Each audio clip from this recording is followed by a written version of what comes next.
Welcome, everybody, to the Analyst Desk. We all know who I am. I am the self-proclaimed sports analyst. If you don't know who I am, you're going to see my face. Are you excited to see my face? I'm excited to see my face. And, of course, I'm joined by the best crew anyone could ask for. Lane's here. Lane, Dashing Dashco. Dan is shocked by Lane's presence. Like, he's like, how did Lane get? Lane was actually always here the whole time in stream. Well, that's not true. I was sitting talking to my room, and I'm like, "Oh, there's still 7 minutes left to go." I was like, "Oh my goodness, I gotta go." Here's a nice little chat with the roommates. I was like, "Oh my goodness." We have Mr. More for your money. Woo! Hello, everyone. And Adam, who was not bit by a spider. See, he was bit by a goat. What up? Okay. Can we not blame my shirt? Yeah, it's definitely your shirt, It but was I not kind my of agree shirt. about. I got a gas rest right off the hop. Whoa. Jacob has a gas rash. I have a gas rash about the Leafs, but let's get to Lane's gas rash right off the hippity hop to hip hop. You don't stop. Yeah. Is ass gas? Or is it ass? I know this is going to be a hot topic all night, so I thought we'd just, rip the Band-Aid off. Ow!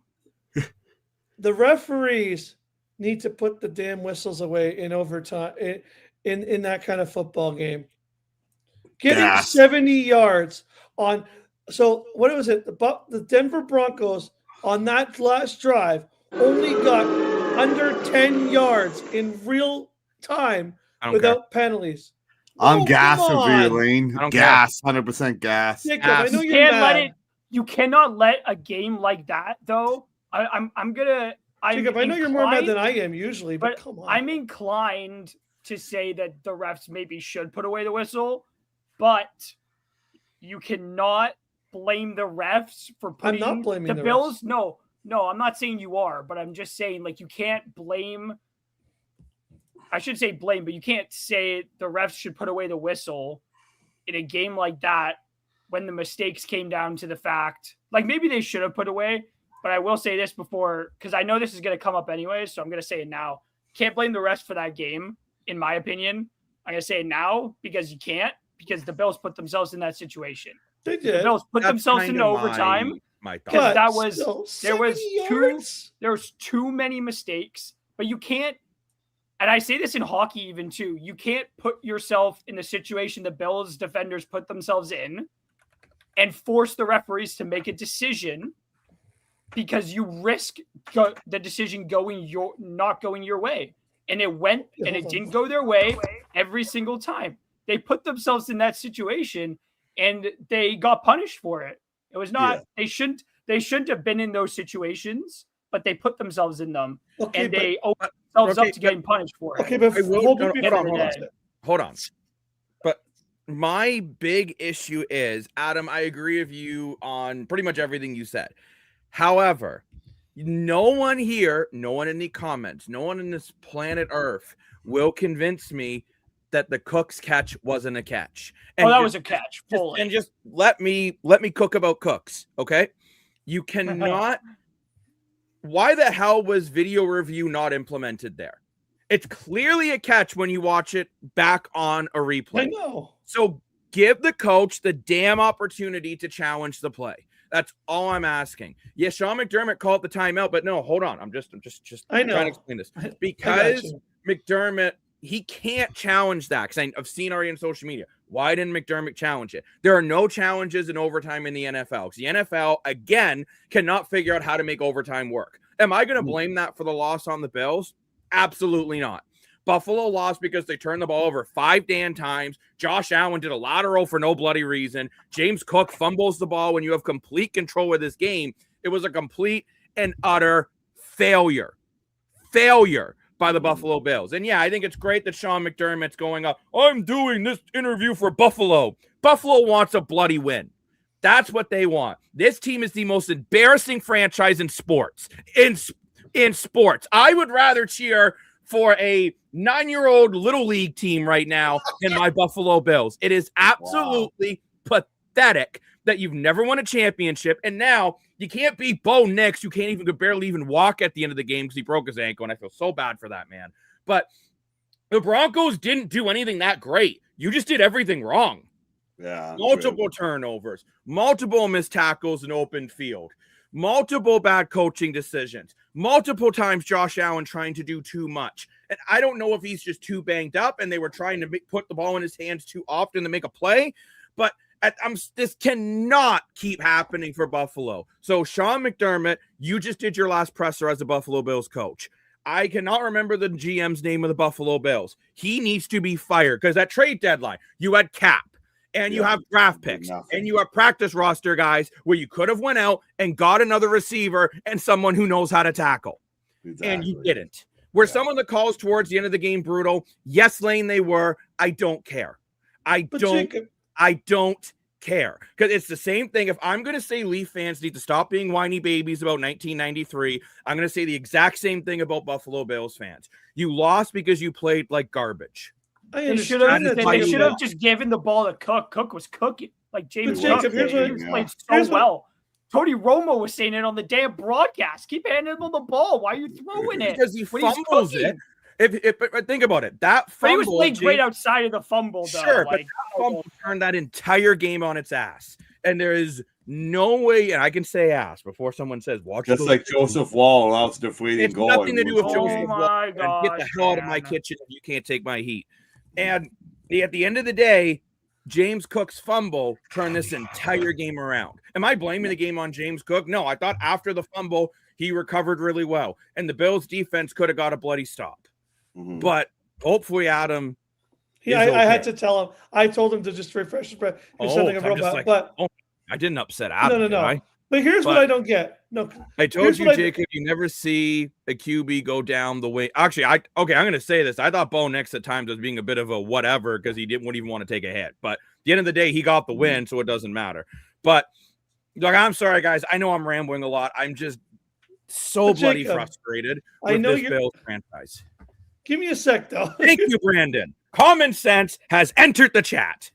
That's crazy that wasn't called down. Like me and my dad were both yelling at the TV about it being down by call. I don't get though, and I'm not trying to say that's why they lost the game, but I don't get it. We're gonna do a little visual demonstration. I'm the Denver Broncos guy. John Cena's the Buffalo Bill guy. I'm catching the ball. So on third down, apparently this is okay. Oh! He jumped on top of my head and smacked down. Next play, catching the ball. Pass interference. I don't care. How was the one before where he literally jumped on the guy? Yeah, exactly. Gave him an attitude adjustment, threw him into the crowd, gave him a stone cold stunner, and then poured a beer on his head. And then next one he just goes, poked you. Okay, maybe I sound like an asshat. I just don't care because at the end of the day, you blew 3 bloody leads. You had 5 turnovers. Josh Allen did his. Sorry, Adam. Sounds like me for. Sorry, Adam. To be throwing strays. Josh Allen turned into Justin Herbert. Like, look at these numbers. Enough. This is hot garbage. Like, I don't care they threw 283 yards. You cannot turn the ball over this much. He was. I don't know what I feel like. Because I felt this during the game even. I felt like, I don't know if it was McDermott and like the offensive coordinator or if it was Josh Allen just himself. It felt like Josh Allen was doing what I think I would expect Drake May to do last game or Bo Nix to do in this game because they're both so inexperienced. You expect them to make those like weird mistakes that you see in like a second year starter or a first year starter or a third year, like somebody not of the experience of Josh Allen, who's been in these moments before, and he doesn't make these dumb mistakes because that's what they were. They were just dumb mistakes where it's like, why are you going on a long run when you don't need to go on a long run like that? And then throwing the ball backwards for no reason. Yeah. Like, what are you doing? That was a play that bugged me. And it's what like, happened? What play you're talking about? What happened? The end of the second quarter when he just decided. Turns it over. You too, though. Is that also partly on coaching? There's no way in hell with no timeouts you're getting 45 yards in 13 seconds. There's no way McDermott keeps his job after tonight. There's no way. Honestly, this franchise is enough of a joke that they might. This franchise has been a complete joke ever since Doug frickin' Flutie lost his starting job going into the Super Bowl just because your other guy's healthy, even though Doug Flutie's the only reason why you're there. That's right. I'm getting CFL references into an NFL rant. But this team is just so bloody frustrating. And I agree with you, Adam, on Josh Allen. He looked like a second-year quarterback tonight, not a first-year quarterback. Sure, he made some great plays. But at the end of the day, it wasn't nearly enough. Go ahead, Dan. Okay. Well, I gotta say, I love what everyone has said here. I have to agree with everybody. I agree with Lane. The refereeing was horrendous in the overtime. I don't know why the league doesn't want Buffalo to win, but it's very obvious that they don't. I agree with Adam that, there was a lot of bad plays, and I agree with Jacob that, Dan, you're my brother. Josh Allen played. I love you, guy, dude. I really do. You got the jersey behind you here. I love you, Josh Allen, but wow, you were pathetic. I remember watching the game. Yeah, they must be impressed. Welcome back, Christopher. And I remember watching the game, and I'm like, I said to Jacob, I'm like, you know what? It's going in overtime. Buffalo's going to lose because Josh Allen has not won a game in overtime in regular season or playoffs. And I agree, the play, at first I thought it wasn't, but more I watched it, I think that play from Cooks. He was down by contact. He's down. Okay. Obvious. I'm sorry, Dan, to cut you off, but sorry, Luke Wilson Dan, will just do whatever it takes to try to get his social media clip. He doesn't know football because he does know football. But I'm telling you, if this was if it was called the other way around, he would say it's wrong. The guy is just a complainer. Here's what hold on, guys. Before we get into this, because there's something I want to reference about Josh Allen, and I want to point out I hate being right, but when I'm right, I'm right. I got so much flack for this take. This throw by Josh Allen is why he's not put in the same category as Patrick Mahomes. Oh. When you need the one big throw, and that game could have made it so you could have a chance to win your division. I got so much hate for this. And he did not get it done. That's why I wanted you to play it. This is why Josh Allen is not in that same conversation as Patrick Mahomes. Mahomes in the key moment makes that throw. That's why they're not in the same category. I agree that I actually agree, Jacob. Maybe Josh Allen is not in the same category of Patrick Mahomes. I think it's because he hasn't made it to a Super Bowl yet. At the end of the day, the Bills blew a lead with 13 seconds left in a playoff game. But what I need really today, by the way, between tonight and other moments like that, is why Josh Allen, when people put him in the same conversation, I say Adam he's isn't the Bills fan. But at the end of the day, Mahomes is the one that made the play to do it. I'm not a Bills fan. There's a reason why I wanted you to see the comment section here. I'm a Chargers fan, which is even worse. What are you talking about? I'm a Chargers fan. That's even worse. But I'm sorry. Bills fan. Remind me of a playoff game where Patrick Mahomes wrapped the bed that Jacob and Dan are both Bills fans. Why is it me you're coming at? Well, there's a reason why I wanted to play that clip because I got a lot of flack in the comments for that. It's true. He did. Yeah, one of the most popular videos. Let's read over some of those comments. I kind of agreed with your take too, Jacob. So I didn't get it. Kind of crazy. Look at this joker. Probably never played ball in their life. I have played football, by the way, and I hate being right, but I was right. How many games this year did Mahomes lose by a single drive? I wasn't talking this year. I was talking in general. But Patrick Mahomes isn't in the playoffs. Was I talking this year or was I talking in general? And my point was that at the end of the day, statistically, and when you watch the games, Patrick Mahomes has been able to make the big play in the big moments. Josh Allen, time and time again, and I hate it, has fallen short. Now, do I think you get rid of Josh Allen? No, that'd be stupid. What are you going to do? Call the 49ers for Mac Jones? There is nobody better, which I think that's what the Pittsburgh Steelers are going to be. Aaron Rodgers? There is no, Aaron Rodgers is an idiot. There is nobody better than Josh Allen who would be available. But until you either bring in a better receiving, better coaching, I don't know what it is. Supporting staff. Yeah, but at the same time, Dan, if Josh Allen's just going to do the superhero BS, then it's going to be at the end of the day, I called it. You need a wide receiver to make that big 50-50 play. No. And that's what you had Diggs for. We got rid of him because Diggs. They didn't win with Diggs either. So they didn't win with Diggs either, Dan. You know what, Dan? Your comment doesn't, you've been booted off the desk. It isn't relevant. Strand! I want to yell at something. I've been trying to say something for 10 minutes. You know what, Lane?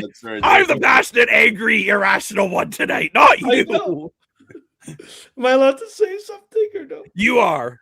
Okay, and yeah, Christopher, you are right on that, but I just meant in general. But go ahead, Mr. Dashko. So the reason why I was trying to beg you to show that clip is because even when you said it, it was right. And it was proven more right today. For some reason, Josh Allen just doesn't have it. And I don't know why he doesn't, because he's such a weird guy where I feel like he can be that franchise quarterback. And I feel like he can get a team to the Super Bowl. But like you said, time and time again, he just doesn't. And if Patrick Mahomes, unfortunately, if he was on the team today, if you just took Patrick Mahomes and moved him onto Buffalo and inserted him into this game, they win the game 100% because he does make the big play when it matters. Well, he does. And can I state too, like, I don't. It's just the truth. No disrespect. I love Josh Allen. No disrespect to the Denver Broncos. They deserve to win. They pretty much played mistake-free football. That's why they won. I don't think they did anything that overly impressive. Right. They won, and all the power to them. And I feel terrible about Bo Nix, and I'm sorry, they don't stand a chance in hell. Oh, they're done now. They're done. Toast. Bo Nix played incredible. And to this comment here, Josh Allen is a top 10 quarterback in the NFL on pure. Not my top 10. He's top 5. He might be the best. You know what? I hate to say it, but Josh Allen, Lamar Jackson, they're in such similar conversations. Yeah, they are. No, for sure. They are two guys that are arguably the most talented humans in football. But they can't get it done. Or even Brock Purdy. Well, and we will get into that game in a little bit. Oh my goodness, that was horrible. Poor guy. Yeah. But that's more so on his team being beat up and him having really. No, Arbuckle wouldn't make the NFL. As much as I love Nick Arbuckle, if there would be a CFL quarterback, what would make it? It would be Nathan Rourke, in which no one gave him a real shot. Chad Kelly would not make the NFL. Chad Kelly would not because of Chad Kelly would not make if Nathan Rourke didn't make it, then Chad Kelly's not. Mind you can argue that Chad Kelly is better than Nathan Rourke. You can make that argument. I think you'd be mistaken, Dan, as much as I know you're a big Kelly fan, and I'm not the biggest Rourke fan. You're blinded by your Argo blinders are I'm not saying it's not Argo blinders. Chad Kelly blinders. I'm not saying Nick Arbuckle. I mean, Chad Kelly's better than Nick Arbuckle. I think Nick Arbuckle's a better teammate, a better person, a better leader. But Chad Kelly's got that flash and dash and younger of an NFL style. This is a good question. I think we should go around the room. Yeah, let's go. You know what? I don't know if I'm just too angry right now, but Baltimore will win a Super Bowl before the Bills at this point. No. I'm going to say Lamar because I think he gets traded. I think he's at. I think he asks out. I think he's asking out. Come to the Pittsburgh. Yeah. I think he's asking out. I think he's done there. What do you think? I could be wrong. I think he asks out. Hard to it's hard for me to say because I think. And I'm still going to say this because I felt it last year and I felt it heading into today.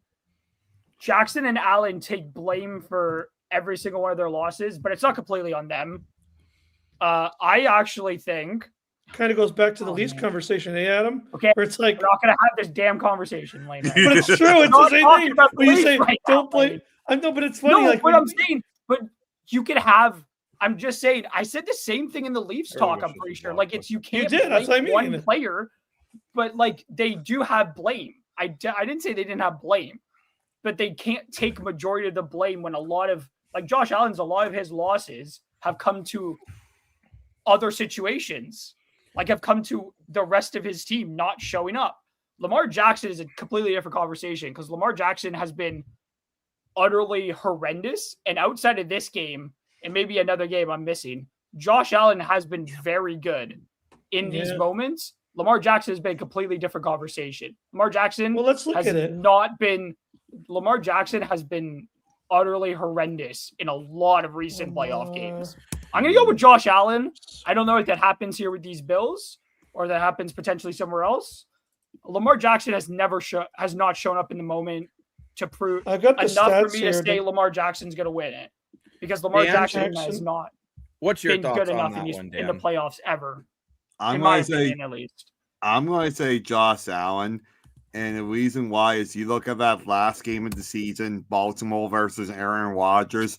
Aaron Weeping Rodgers, 42 years old, Quaddy Classen Walker, beat Lamar Jackson, okay? Lamar Jackson's a very talented player, but Lamar Jackson, in my opinion, doesn't have, I don't know what word I want, I don't know if leadership's the right word, or intelligence, but he just doesn't have what it takes. Adam is so sick of your take, he just got up and left. He doesn't have what it takes to be a franchise player. I think with Josh Allen, I think he will win a Super Bowl. I think it will be with the Bills. I don't think it's with this group of the Bills. I don't think it's going to be this GM. I don't think it's going to be with McDermott. I think they're going to change the receiving core. I think they're going to change their offensive line. I think they're going to change the receivers. I think we're going to change the defense. I agree that there's no one else better in the NFL, anywhere else in the world, to have a quarterback to build around a team. So you're keeping Josh Allen, but you have to tear apart that whole team and give them a whole new key supporting staff. I mean, the only ones you could keep, I would say, would be Knox and Cook and Cooks. I really like the fact they made the trade for Cooks last year. It wasn't a big trade, but I think it was a trade that made a big enough difference. I think we need to do that again this year. This is a good point, too. We're acting like both Allen and Lamar Jackson are like year 2, year 3 guys. Like their window is sadly like closing. Yeah. But sure. Lane is captain statistic. So what you got for us, Laney boy? Well, I just saw comments. I have more comments coming in. I've got the Josh Allen one ready to pull up right after we look at them. Yeah. So I've got both these to look at. So we'll look at Mr. Lamar Jackson and his cool little animated profile. Lamar Jackson has a passer rating of 84.6 with 1,753 yards, 10 touchdowns, center interceptions in 8 playoff games in his career. Here are some of his most recent ones, I guess. 2018, he was 14 for 29 with 48% with 194, 6.7 average, 194 yards. In 2019, he was 31 for 59. My goodness, that's a lot of passes. 52.5% for 365 yards. In 2020, he was 31 for 40, which is better. 64.6% there for 341 yards. In 2023, he was 36 for 50. Again, another really heavy passing yard for those 3 games compared to the one in 2018 there. At 61% with 424 yards. And then the most recent one was 34 for 46 with 429 yards. And then we have the Josh Allen stats here, which Adam said is a little bit more consistent. Those emanations really do look like them. Josh Allen has a passer rating of 101.5 with 3,915 yards, 29 touchdowns, and 6 interceptions in 15 games in his playoff career. His most recent ones here are 2019 with 24 for 46 with 52%, 264 yards. There's a great game in 2020 with 5 touchdowns. Holy moly, 77. That must be all 3 playoff games. That's why. 3 playoff games, 77 for 120. I was like, what's one game?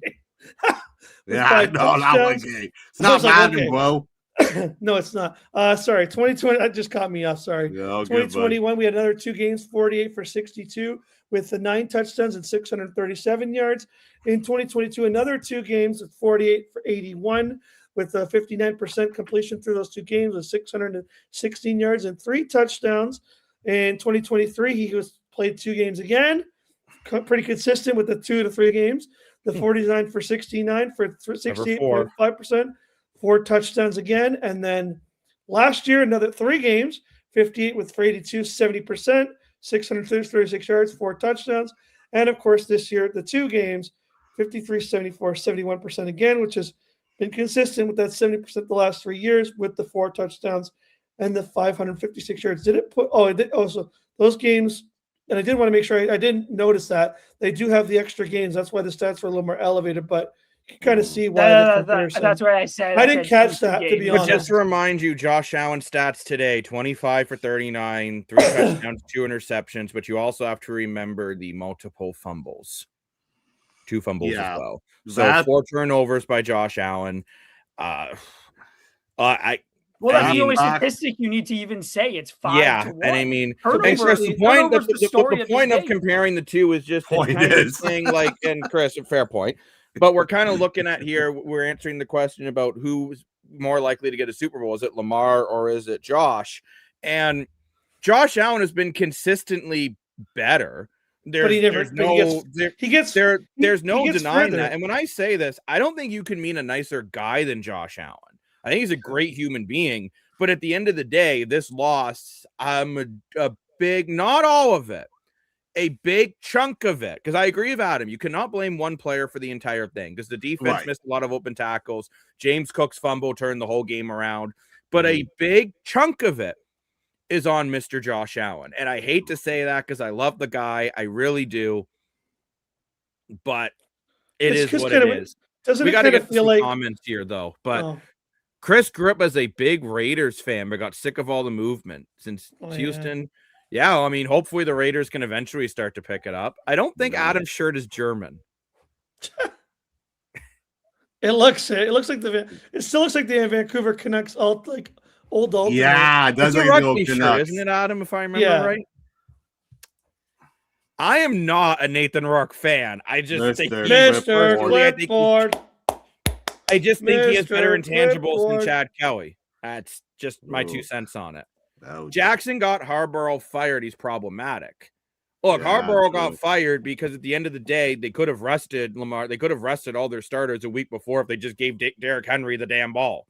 Okay. Yeah. No, so last year, that's what I was gonna bring up. I was like, it seems also in a trend for Lamar Jackson, like at least last year was a big one. Like, you have the best running back in, debatably the best running back in the league, and you're not handing him the ball to feast off of these defenses. Yeah, it makes no sense. And it's like your run game, especially last year, their run game was the biggest part of their game.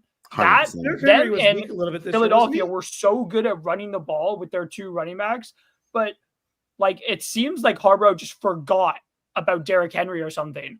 And it's been times this year where they've forgotten about it. And it's it's so weird. Didn't Derrick, I could be wrong. Didn't Derrick Henry have I know he had an insane start, but didn't he kind of really start to age himself a little bit towards the end of the season there? What, this year? No. Yeah, I thought his stats. He just stopped. They just stopped handing him the ball for some reason. Yeah, I don't know why they did. They kept giving him the ball and then taking him out of the game and putting somebody else in. I will say though, I thought his stats started to go down a bit. I do love they kept this taking comment him out. Here. Okay. I can see what its comment means about Lamar Jackson. I don't know if it's just his personality, but he doesn't always show that passion and urgency. Where Josh Allen, I mean, you can tell the guy cares. And that's one thing. He was sobbing today. I have never said Josh Allen doesn't care, because I think Josh Allen cares. He does. But I mean, for the Bills, I think, and Dan, you also, when you're talking receiving core, I certainly would not get rid of Shakur. I thought Shakir is definitely a receiver 1. I think you just need to get a true receiver 2. I don't even think they need. I know the comments said a Justin Jefferson. I even think an Addison out of the Vikings. I don't know why the Vikings are trading all their receivers, but just hypothetically, I don't think you need a Terrell Owens level. I'm aging. Yes, you do. That's exactly what I was going to say. Terrell Owens, bro. You need Terrell Owens. Yeah, get that popcorn ready. Get that popcorn ready. Every team, okay. Look at Philadelphia. Look at Philadelphia last year, back one.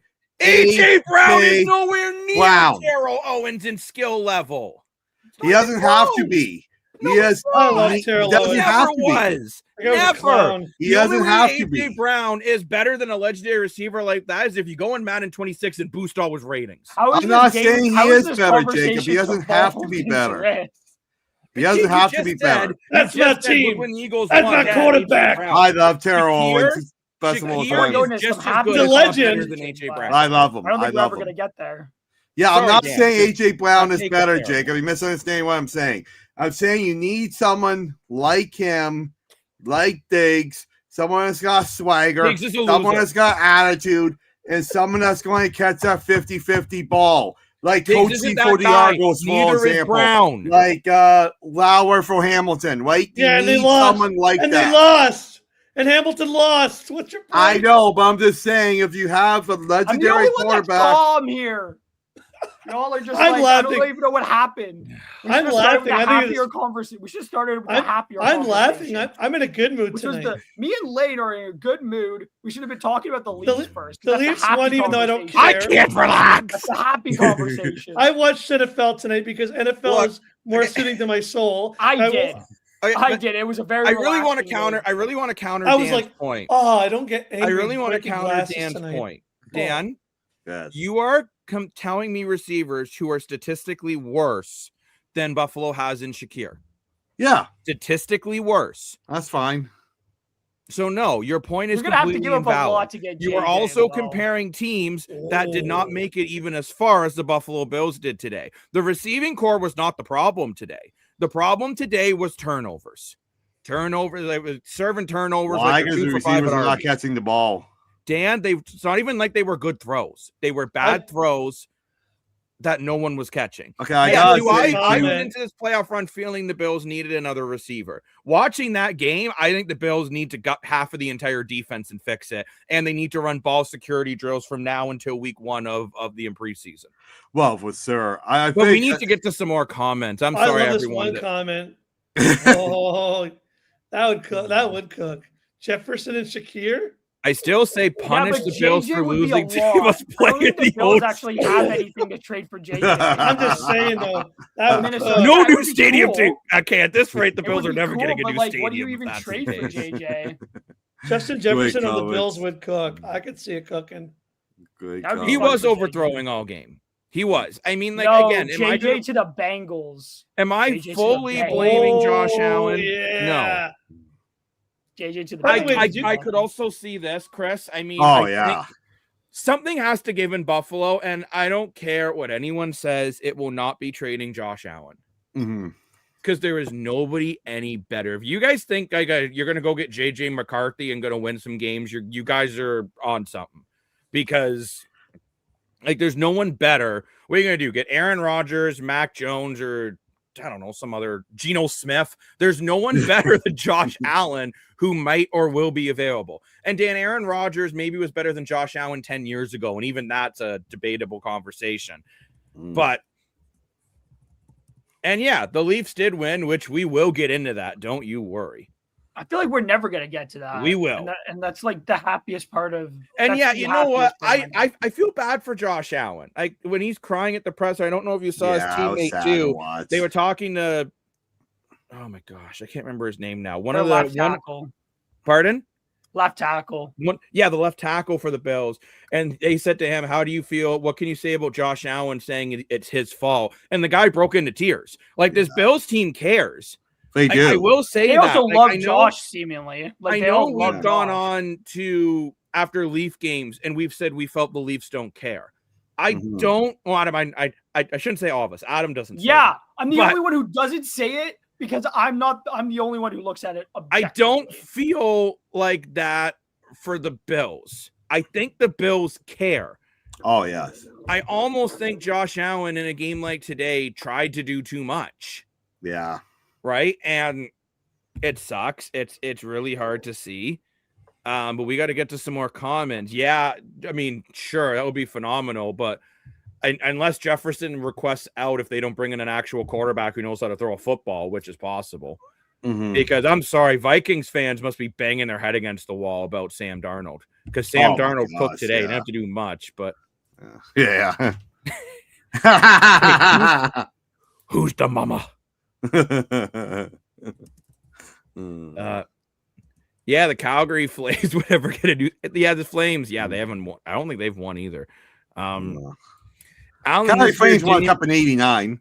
I do agree with you that Josh Allen did not play as well as he did in previous years. Like even comparing Josh Allen this year to last year. Yeah, for sure. I care. Who cares? Yeah. I care. Who needs an iPhone when you have the I care? So we put up a poll with a who cares. Hey, how's it going? Who cares about who cares? Who cares if Christopher doesn't care? That's a great poll. I'll be honest with you, but I don't agree with this take at all. I mean, I'm glad that you're positive, but I'm not, because I feel the Bills, you can't turn the ball over 5 times. But I also agree with this comment. Win as a team, lose as a team. You can't blame Josh Allen. 100%. Yeah, it's not all on him. Oh, it was related to the still league. Applies. I still My care about comment still applies, to be fair. Well, so we put up a poll, like if Lane wants me to look at a chart. I just checked our private chat, and in all caps, look really at this crap, which kind of makes me think of Nickelback. Yeah, the meme. Look at this photograph. Every time I do, it makes me laugh. My eyes get so the lower red. The percentage. What the hell is on Joey's head? I'm assuming the lower percentage is good. Yeah, so on this graph we how have is here, Joe Burrow at the top? That's crazy to me for some reason. So he's always pressured. So here on the left is bad throw percentage, and on the bottom is the pressure face. So obviously, poor Adam's going to cry, but Justin Herbert kind of throws. Why am I going to cry? You're a Chargers fan, and our team sucks. But by these stats, you're saying. But Adam, by these stats, basically what they're saying is Justin Herbert actually makes good throws, but he faces too much pressure to make better throws. He doesn't actually make. So our team sucks.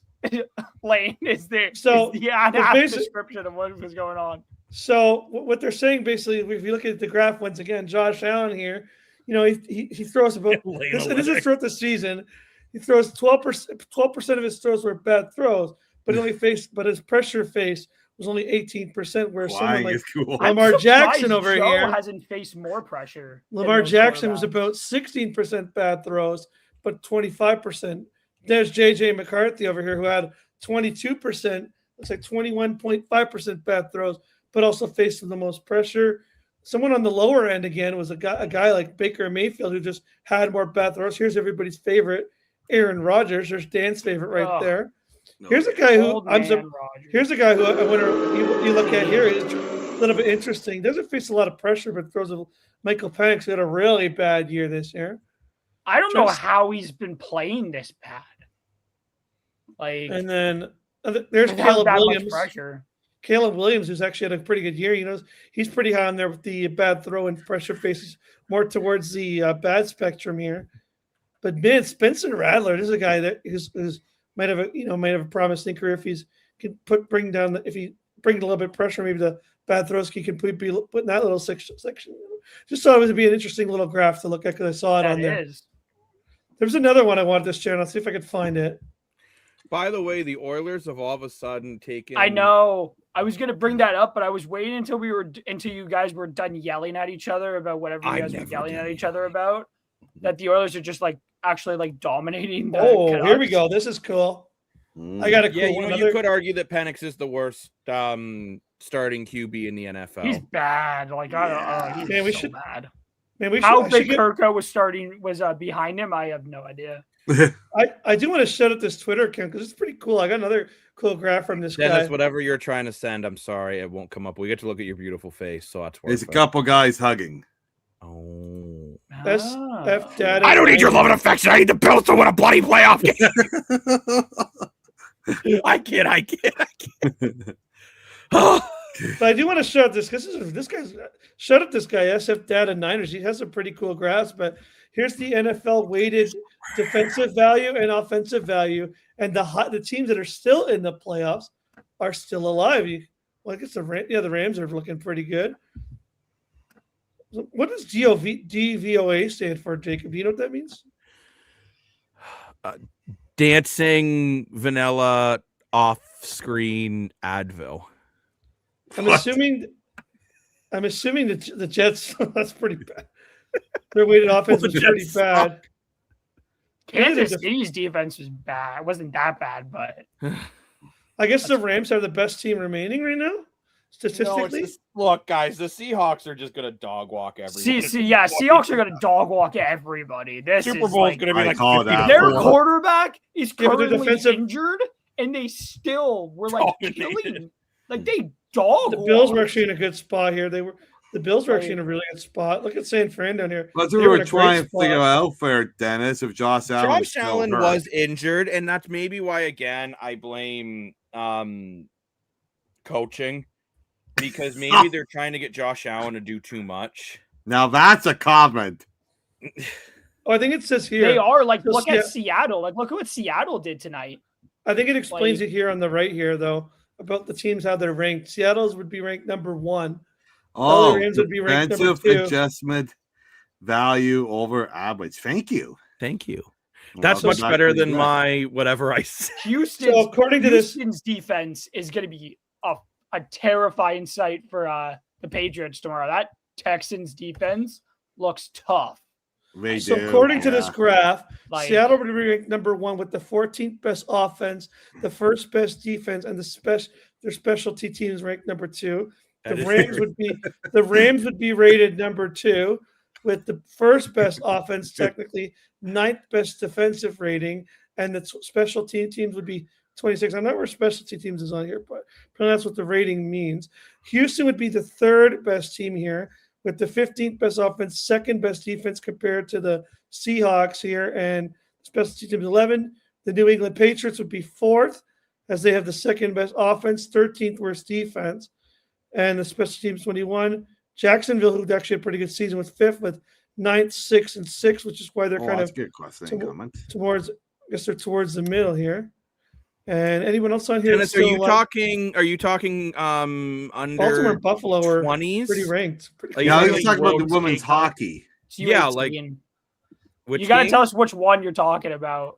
I know. I thought actually big surprise in the women's World Juniors seeing Hungary eliminate Finland. So Finland's been relegated out. Finland is that crazy? Hungary of all teams. Yeah, but they were pretty doing so hot. They were decent not that long ago. But they haven't been doing so hot. Like at least like the last. Well, Canada and the U.S. are the 2 best teams. No, I know, but I forgot. That's okay. I have. The games are tomorrow, by the way, too. It's Canada versus U.S. and Sweden versus Czechia. Canada's going for gold. I'm not surprised by that at all. But at the end of the day, very tough loss for the Bills, and I get to put this on the screen, and we can be sad together. Okay, Jacob, can we move on to something more happy? Well, I just want to say, you're a Seahawks fan. You're happier than a pig and poop. Well, no, I'm a Leafs fan. I want to talk about the Leafs. But I do want to quickly talk about this game, and then there's not too much to say about this one.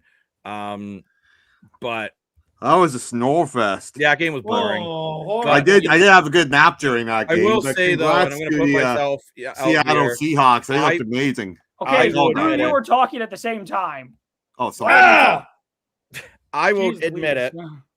I was drastically mistaken on how good Seattle is. I know you I knew Seattle was good. I did not realize they could only complete 12 passes and put up over 40 points. Yeah, dude, they're that good. Insane. Like, this might be the best team I have seen in a very long time. They made San Francisco look like a complete joke. They did, and San Francisco's a good team. They made them look like a joke. A very good team. Well, I don't know about the Patriots making the Super Bowl, actually. I think the Texans have a pretty good shot in that one. Yeah, as I said last week, heading into their game against the Steelers last week, the Texans are somehow underrated after they played so well defensively last week. Like that defense, I don't know if you guys realize this or not. Like, I don't know if some of you are Patriots fans or not. So I will go ahead and say this now. Patriots. If you are, Drake May is playing his first playoff game tomorrow. And he's going to have to play a very good defense, which could cause him a lot of issues. Didn't he play last week? Oh, no. He played twice. Yeah, I've already second game. 100%. But, like, he didn't show a lot. He didn't show a lot in game 1. or like the team Patriots didn't play particularly well. The Texans are Texans are a very good team. Yeah, Super Bowl. And I wouldn't be overly confident if I was a Patriots fan. Well, by the way, fans, but I do think the Patriots are a good team. Well, if you haven't good, seen but it, I mean, the Texans' defense is just Dan is so underrated. Dan, I know you're an Aaron Rodgers fan, but they made Aaron Rodgers look like he would lose a starting job in the UFL. Like he really, and that's no disrespect to any UFL players out there, but he could not do anything. And I think Drake May or whatever the hell you want to call him. He had a decent game last week. He was able to put together some drives towards the end and get a win. I don't think he's going to have such an easy go against the Texans. No, Texans defense, I'm calling it right now. We're going to see a Texas Seahawks Super Bowl. Yeah. Right? The Texans, that defense is so good it'll take them all the way to the bowl. Go ahead. I think so. Well, I was just going to give us me and Dan a little shout out. If you haven't seen it yet, we do have the Madden simulation up for the Texans and the game that is tomorrow. We're going to be doing one tonight for the last game. Don't worry, we're not going to forget about that last game. We're doing that tonight. But I just want to say, for those who don't know, I don't know what it is. I'm not giving away the score, but I will say one thing. Madden clearly doesn't like the Texans. That's all I'm going to say. They do not. It's like, I don't know what it is. The first game we did is like they disrespect the Texans and they sort of disrespect the Texans in this game. I was like, what do you got about the Texans? What did they do to you? But yeah, like when you said that during the recording, they did. Yeah, that's funny. I'm like, they don't like them, and then they get, and then if you didn't see it, we put a short up of them returning a 97-yard kick return for a touchdown. Yeah, check that out. Yeah, crazy. And yeah, Dan and Lane do such a great job on those simulations. But I don't think there's too much to say about the Seahawks 49ers game unless you guys have more to add about the Seahawks. No, it was crazy. Seahawks just did exactly. Where do you think the 49ers go from here, though? Okay. Welcome to the desk, by the way. I predicted a Niners win, but I did think Seattle were going to cause them big trouble. I didn't think Sam Darnold was going to play today, but I thought he was going to struggle more, but he didn't even look that bad. For probably a good half an hour about the Bills game today. I do feel that the Bills, at the end of the day, they needed to do more to win this game. But I missed the first 44 minutes where Jacob and Dan were just yelling at each other. It's nice being the calm one for a change. Talking about this game is entertaining. Well, welcome. Adam, it's nice to be the calm one for a change. I'm always welcome calm. To the desk. I know you're talking about you, but I'm always calm. Please subscribe to our channel. I'm the only calm one in this group. We really appreciate that. We appreciate the subscribes, all the amazing likes, all the amazing comments and shares. We've been growing up the channel, and we want to thank everyone for all of that because we couldn't do it without all of you. So thank you, everyone. Subscribe to our channel. That's right. We got to get to another comment here from Key. Guys, can you explain to me their offense? So if everyone, she's talking about the Texans. The Texans thinking a shoe-in for the Super Bowl. Where's their offense? I think their they're not offense. A shoe-in, but they're I'm not saying they're a shoe-in. But I think their offense is good enough. I don't think the offense is great, but I think they're good enough to get the job done. And that's my sense of it. I don't think they need to go out there and put up. They probably can win a game only scoring 17, 20 points. Right? I think CJ Stroud's done an okay job. Yeah, but damn it, that's kind of what I'm saying. Like, I think the Texans are one of those few teams that could probably even win a 10-7 playoff game. Like, their defense is that good. And Dennis, this definitely was the Bills' year to do it. And that's what makes it even more upsetting. Yeah, CJ Stroud is playing very well. He is. Like, I thought that I feel what CJ Stroud is very good at is he just does enough. He's just consistent. Funfish, what it do, Funfish? Welcome back, Funfish. I don't even have any. Wait, do I get a free sticker of you, Dennis? Like, can I just put a sticker of you on my wall? I want a cardboard cut of Brandon Frazier. If someone gives me a cardboard cut of Brandon Frazier, I will add it to the set. Wow. They're not a shoo-in, but they might be a flip-flop to make the playoffs. They're not godly again, Funfish. I'm in a good mood because they won, and I was right that they were going to win tonight, while some people were very Debbie Downers about the Leafs after the Vegas game. I wasn't, because I do not freak out whenever the Leafs lose games. Yeah, he's great too. I will say to the Toronto Maple Leafs conversation. Like the rest of Leafs Nation seemingly do for some reason. So the Leafs conversation, I thought they played well. I mean, Dennis Hildeby played very well, and actually nice comeback game for him. Actually, he let in some rough goals though. Like and to be honest, because I don't know if you guys watched most of the game or not, but Jonathan Toews hit the post. Somebody else hit the post. Rang after 2 posts actually. So I say Dennis Hildeby had an all right game. I don't think he was amazing.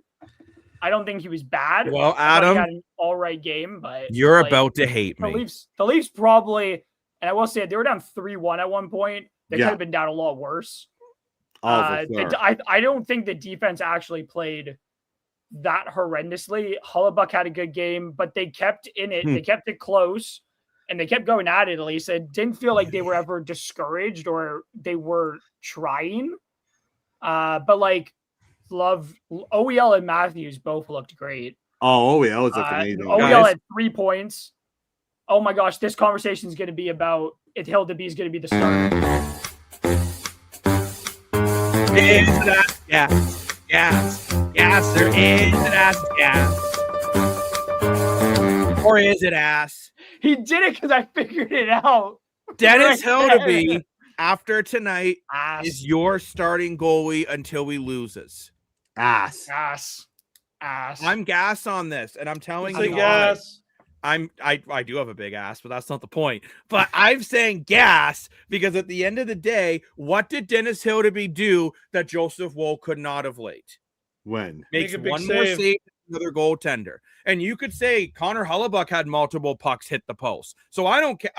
I'm saying this right now. I'm saying I hate the take. Oh, well, it hit the post, so the goalie's an idiot. It didn't go in the damn net. So therefore, that's like when people say a quarterback makes a great throw, but it was pass interference. It's like, well, yeah, so that's not the quarterback's fault. It couldn't happen. But look, I'm saying this right now. Dennis Hildeby has been getting the least amount of run support in every game he's in, yet he is finding ways to keep the Leafs in it. Right now, Dennis Hildeby is my guy. Because at the end of the day, he has ways to win. At the other end of the day, they are not finding Joseph Woll. Not Woll's a bad goaltender, but he is not finding ways to win. That last game Woll played in against Vegas. Horrendous. He was terrible. He was but so was the defense though. The defense was everybody else. Like it was not good today. The only thing that was good about that game was the offense in particular. I don't think the defense did a good job helping him out, especially on the OT goal, especially on the game tying goal, especially on like most of the goals that night. Like I'm not saying that Dennis Hildeby is a bad goalie, but I prefer in my net currently, despite Woll's results, Woll has won 4 of his last 5 start. Like Woll has lost. So he lost to the Islanders. No, sorry. So he's won 3, lost 2, but he lost to the Islanders, lost to Vegas, but won 3 straight in between, including shutting out Vancouver. And mind you, he beat the best team in hockey in Colorado. Like, I'm not saying Hildeby's a bad goalie. I can understand why you have this take, Jacob. I understand why you agree with it, Lane. Dennis Hildeby's a very good goalie. But I don't think Hildeby's lost his net. I don't think Hildeby's lost the net. I don't think Woll's particularly won the net.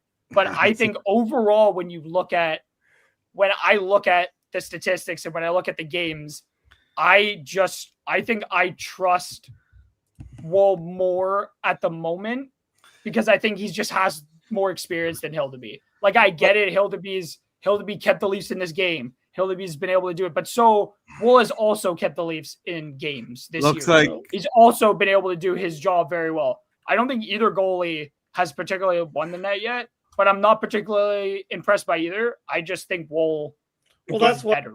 Well, Adam, that's why I think it's gas because the Leafs. Let's be honest. The Leafs worked well last year when it felt like you had to win the net. When you put these goalies in competition, when it was Stolarz and Woll, and you felt like you were giving them a reason to stay in the net and being like, you play one bad game, you lose one game, you're out, the next guy's in. And when he wins and he loses, he's out. It felt like a healthy competition. And right now, I think the Leafs have two fantastic goalies that can go in there. So why not just let Hildeby go ride? When he loses, you put Wall in. Wall goes in, he wins 2 or 3 games. They sing Wonderwall in the locker room. When he loses, you put Hildeby back. Ride who's winning. Give them a chance to compete with each other. That's when his team plays. But like, so then you go with. My point of this is too. Dennis Hildeby in his last 5 starts only had 1 game with a save percentage under 90.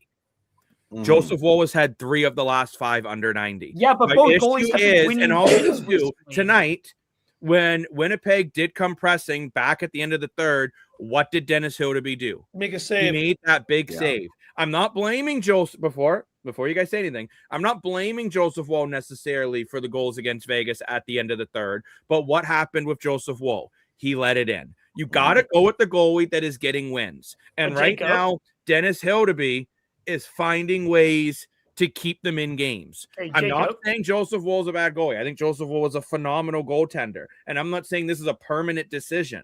But right now, Dennis Hildeby is winning his games, so he needs to be your guy. Can I make my point now? Absolutely. I actually just looked. I looked at their statistics, both goalies. So you want to say you got to ride who's hot.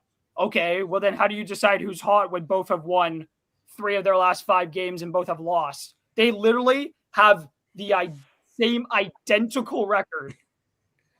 Same identical record over the last 5 games. They've each won 3 and each lost 2. So actually, technically, neither goalie's particularly hot. Woll was actually particularly hot more recently than Hildeby was. Woll won his last 3 starts heading into tonight. Did he have a rough game? Yeah, but so did Dennis Hildeby his last start when he gave up. And then the net went to Woll for 2 games. Yeah, but Woll lost. It goes to Hildeby. So now the next game needs to be Hildeby. But Jacob, I'm just saying neither goalie. But I'm not going to agree. I didn't agree with your take. But it's also important to note out that, like, you can't ride a goalie that's hot when neither goalie is hot. You can ride it when Hildeby's won his last 5 starts. I would agree with you. Or Hildeby's been lights out and hasn't had a bad game recently. Hadn't given up. Like, he's a good goalie, but we're also talking about a rookie goalie who's never been a starter in the NHL. Woll has been that guy. So was Patrick Waugh. Yeah, but okay.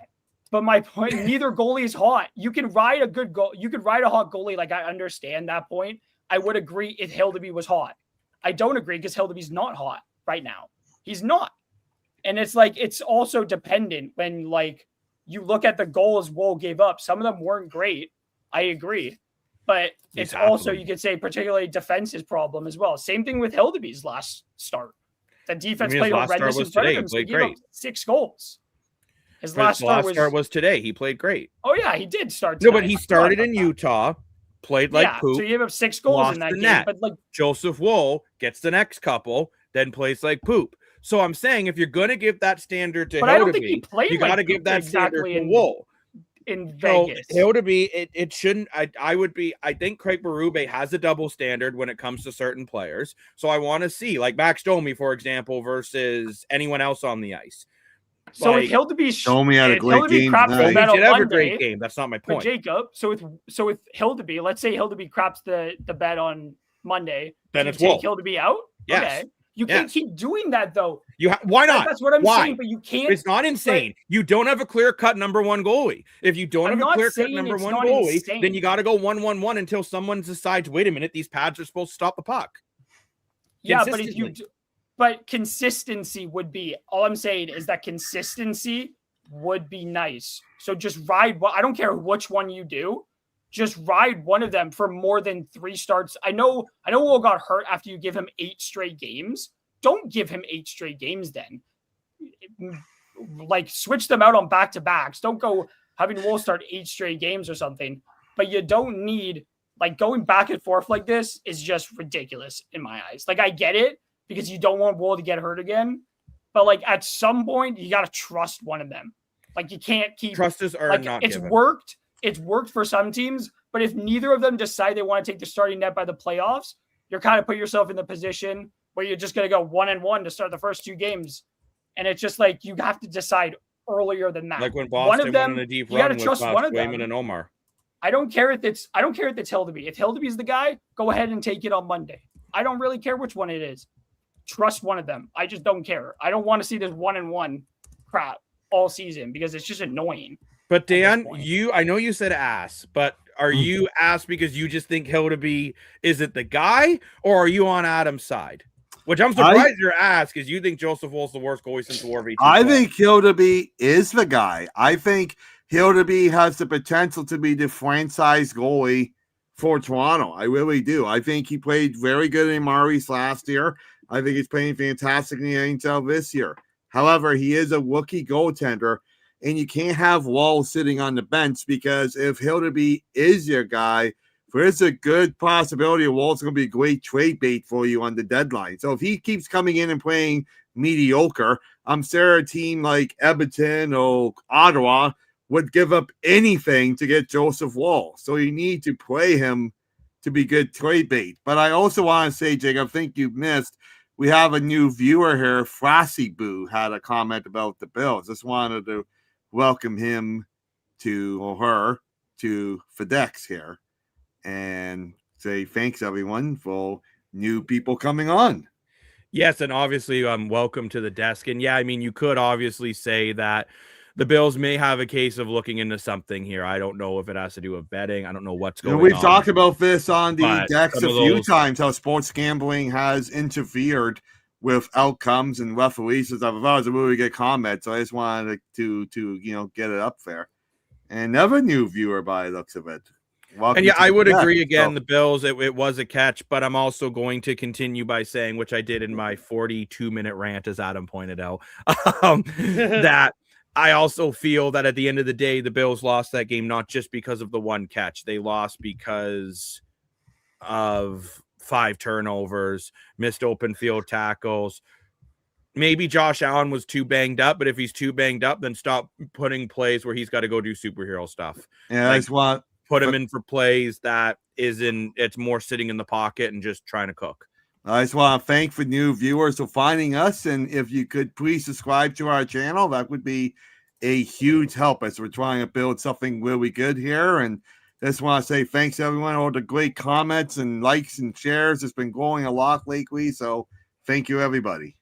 We do appreciate it for sure. And hey, Hilda Beast is his nickname. So that's pretty intimidating. It kind of sounds like a bad horror movie from like the 90s.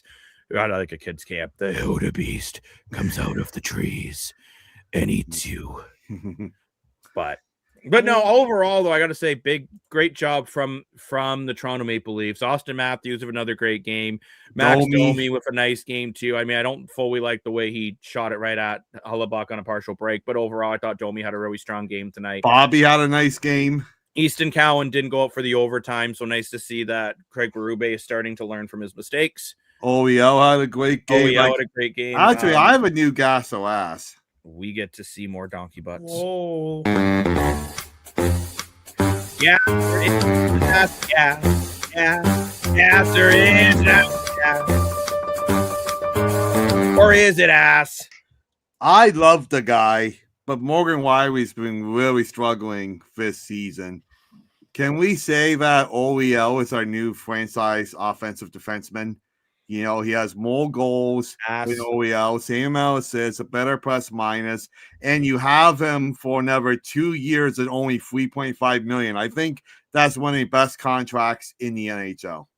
Because you're saying calling him a franchise defenseman, that means like every okay offensive defenseman is a franchise defenseman. I'm saying for the Leafs, we don't have anyone. It's still because your franchise defenseman for your Leafs is your best defenseman. Your best defenseman is Jake McCabe. Well, I get that, but he's a defensive defenseman. I don't care. It's still ass. Okay. It's asinine. What do you think, Lane? Yeah, it's pretty ass. I think Adam is just done. What do you think, Adam? Dan, if I told you what I really thought, I would get banned from ever going on YouTube ever again. Because, like, no offense, but as I've said before, these conversations I'd are like just to see McMahon getting overtime time. Dumb and like a waste of time. Because guess what?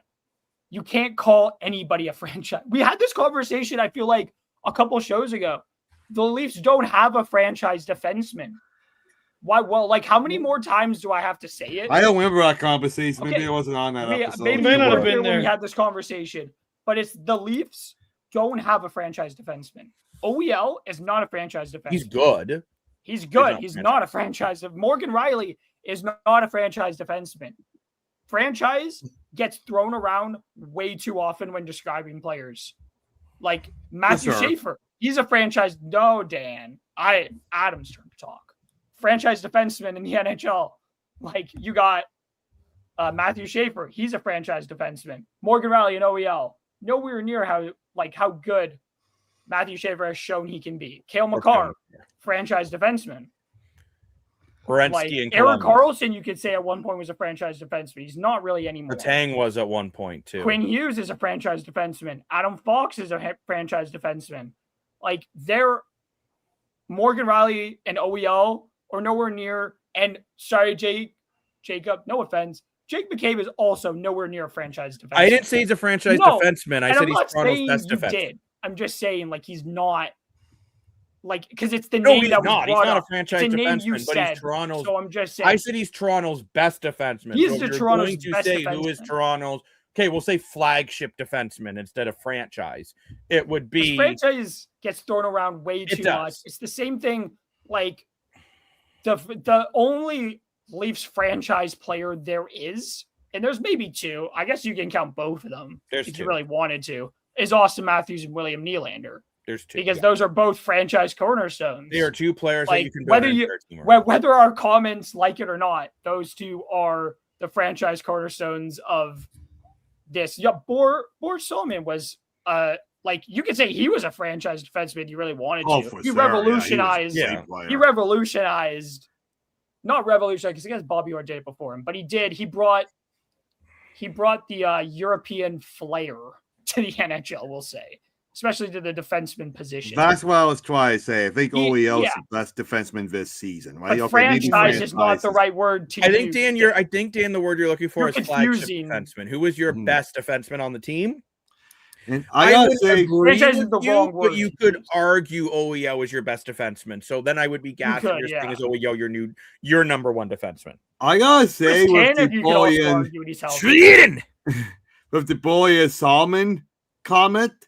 That's a great point because I get Adam your point about Bobby Orr was the first offensive defenseman, but Boyer Salmon was the first Swedish player to come over to the NHL, and he took a lot of flack. European player. Yeah, but even European, my bad. Sorry. He was the first European player, and he took a lot of abuse, and he stood up and fought, and if it wasn't for him being so brave, we wouldn't see guys like we just talked about OEL. We wouldn't see Matt Sundin and Daniel Elfison and William Nylander and all these great players. So it's kind of like I cried when he passed away. I was very sad, but I want to give a huge shout out to Boyer Salmon. I think he's arguably the best Leaf of all time. So, like I said, it's kind of like the Alexander McGillney, Alexander McGillney for the prime example. And OEL was great in Phoenix. Holy cow! McGinley didn't get his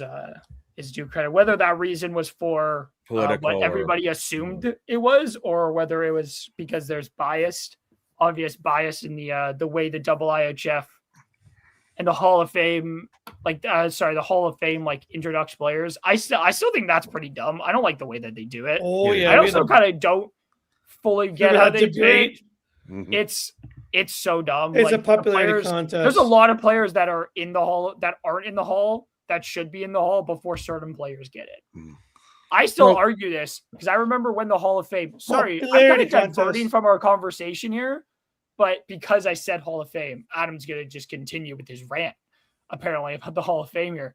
Carey Price being up for discussion in there and people saying he was first ballot Hall of Famer. No offense to Montreal Canadiens fans. No offense to Mr. Carey Price, because I love Carey Price. I think he's an amazing goalie. He's not a first ballot Hall of Famer. Ooh. And you can debate. You can get mad. We've had this debate, and I'm on Adam's side on it. He is not a first ballot Hall of Fame. You go through his statistics. Oh my goodness. Go through Go through, look up Carey Price, look up Carey Price. No. He has had nearly as many losing seasons. Statistical. Well, yeah, because he was on a bad team. Dan, let me continue. But he cannot be. So his peak, let's say, so the 2015 season, he was gone. He was like basically nobody could touch. That's because there was two Adams, Brendan. There were two Adams. And we were Adams squared, and then he left. And I gotta say, too, that's amazing that he saw Boy Solomon play. You see that comment earlier? I do like Carey Price. That's really cool watching him play. Yeah, Boris Solomon, absolute legend. But like, Carey Price is not like when I think of first ballot Hall of Famers, goaltenders, first ballot Hall of Famer goaltenders, I go to Patrick Waugh, who is arguably the best goaltender in the NHL most of his career. Dominic Hasek. His nickname was literally the Dominator. Martin Brodeur. I know a lot of people don't really. You can debate that. Martin Brodeur was probably one of the best goalies in the world at the time. Don't think that's really that debatable. Oh, it's debatable. A little bit of a snare because of his defensive core, but he still was pretty great, Jacob. When you face 20 shots a game, it's a lot easier when you versus other guys. Well, we got some people agreeing with Adam in the comments. Henrik Lundqvist. Well, yeah, because you could say he had a first ballot Hall of Fame career. Look what he did. I think he was better than Carey Price. And the funny outside thing of is, maybe one or two seasons, like you could say Henrik Lundqvist had a better career than Carey Price. Carey Price, in my opinion, and I don't like to say it, but like look at the Olympics. Like any goaltender, I'm not gonna say any goaltender, I was just gonna bring that up. Any goalie that was any of the three goalies Canada brought could have probably had nearly as good of an Olympics that Carey Price had in 2014, because that defensive core was that was amazing. That team legend was amazing. Like anybody could play well in front of that defensive core. No offense to Carey Price, of course. And I would say he was great with Carey Price. Unfortunately, and I don't agree with this, by the way, to make the Hall of Fame, you need cups to be a first ballot Hall of Famer. Oh, that's not true. And again, well, yeah, but you also have to go Olympic. No, because international career. International career becomes a big part of it as well. Yeah, because for it's Carey not Price, NHL Hall of Fame. Yeah, exactly. That's what they keep saying about Carey Price. It's the Hockey Hall of Fame. It's not the National Hockey League. Look, but I'm telling you right now, there are goalies that are more deserving right now who are not in the Hall of Fame than Carey Price. But Carey Price will get in. He will get in. He's not 100%. First ballot, though. He's not first ballot. Brandon thinks that he will be a first ballot. Oh, he will be. No, but he's. No, I don't think he will be. He was put in. He will be. He was allowed. He will be. He was on the ballot 100% this year, but he didn't get in. But he's not. If he gets in first ballot, I can't really do anything about it. I'll still debate it because he's not. He is not, in my opinion, a first ballot Hall of Fame goalie. He's not a first. He's not a first ballot. Like putting in his whole career. Yeah, sure. His stellar international career is all great, but like, was he really that great with the team in front of him? Debatable. But it's like when I think I named four goalies I think but there's like been plenty throughout NHL history that are great examples of first ballot. But sorry, I think Carey Price's career, people look at it through tinted glass, I'll say. They look through it differently than how I had a long ass debate with somebody about this, and it was really just pissing me off. But Carey Price, his career is looked at through his 2015, his MVP winning season, his Canadian career, so 2016, 2014, the World Cup hockey in 16, 14 Olympics. Like there have been seasons where he has been amazing, but throughout his career, no, I don't really care what team he had in front of him.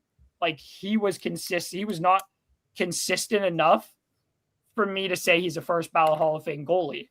Like the talent was there, but the consistency was never there for me. And I think he was overrated for parts of his career. I forgot Carey Price is a member of the San Jose Sharks at the moment. I just typed in Carey Price. His contract is. I know. I just think it's hilarious.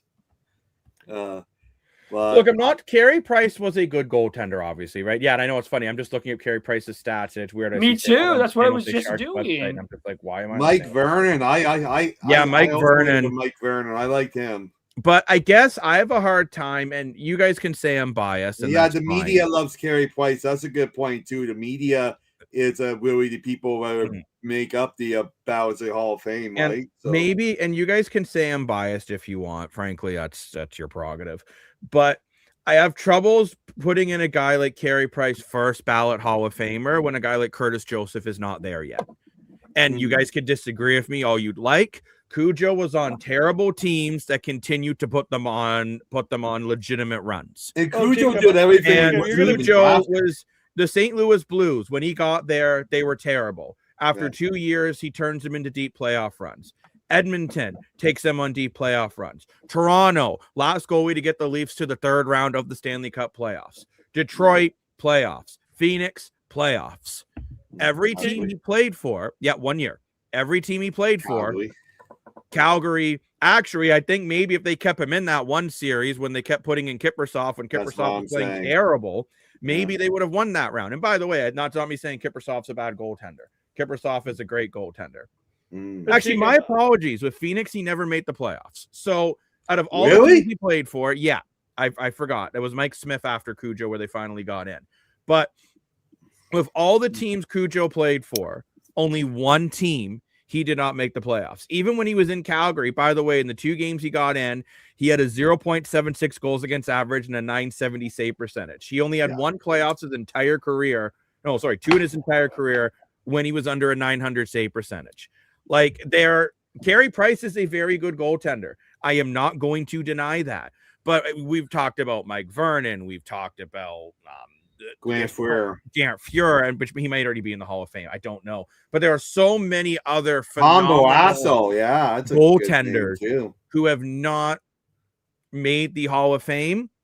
I have a hard time saying Carey Price should get in first ballot because the big argument I always get when I bring up a guy like Curtis Joseph is, well, he never won a Stanley Cup.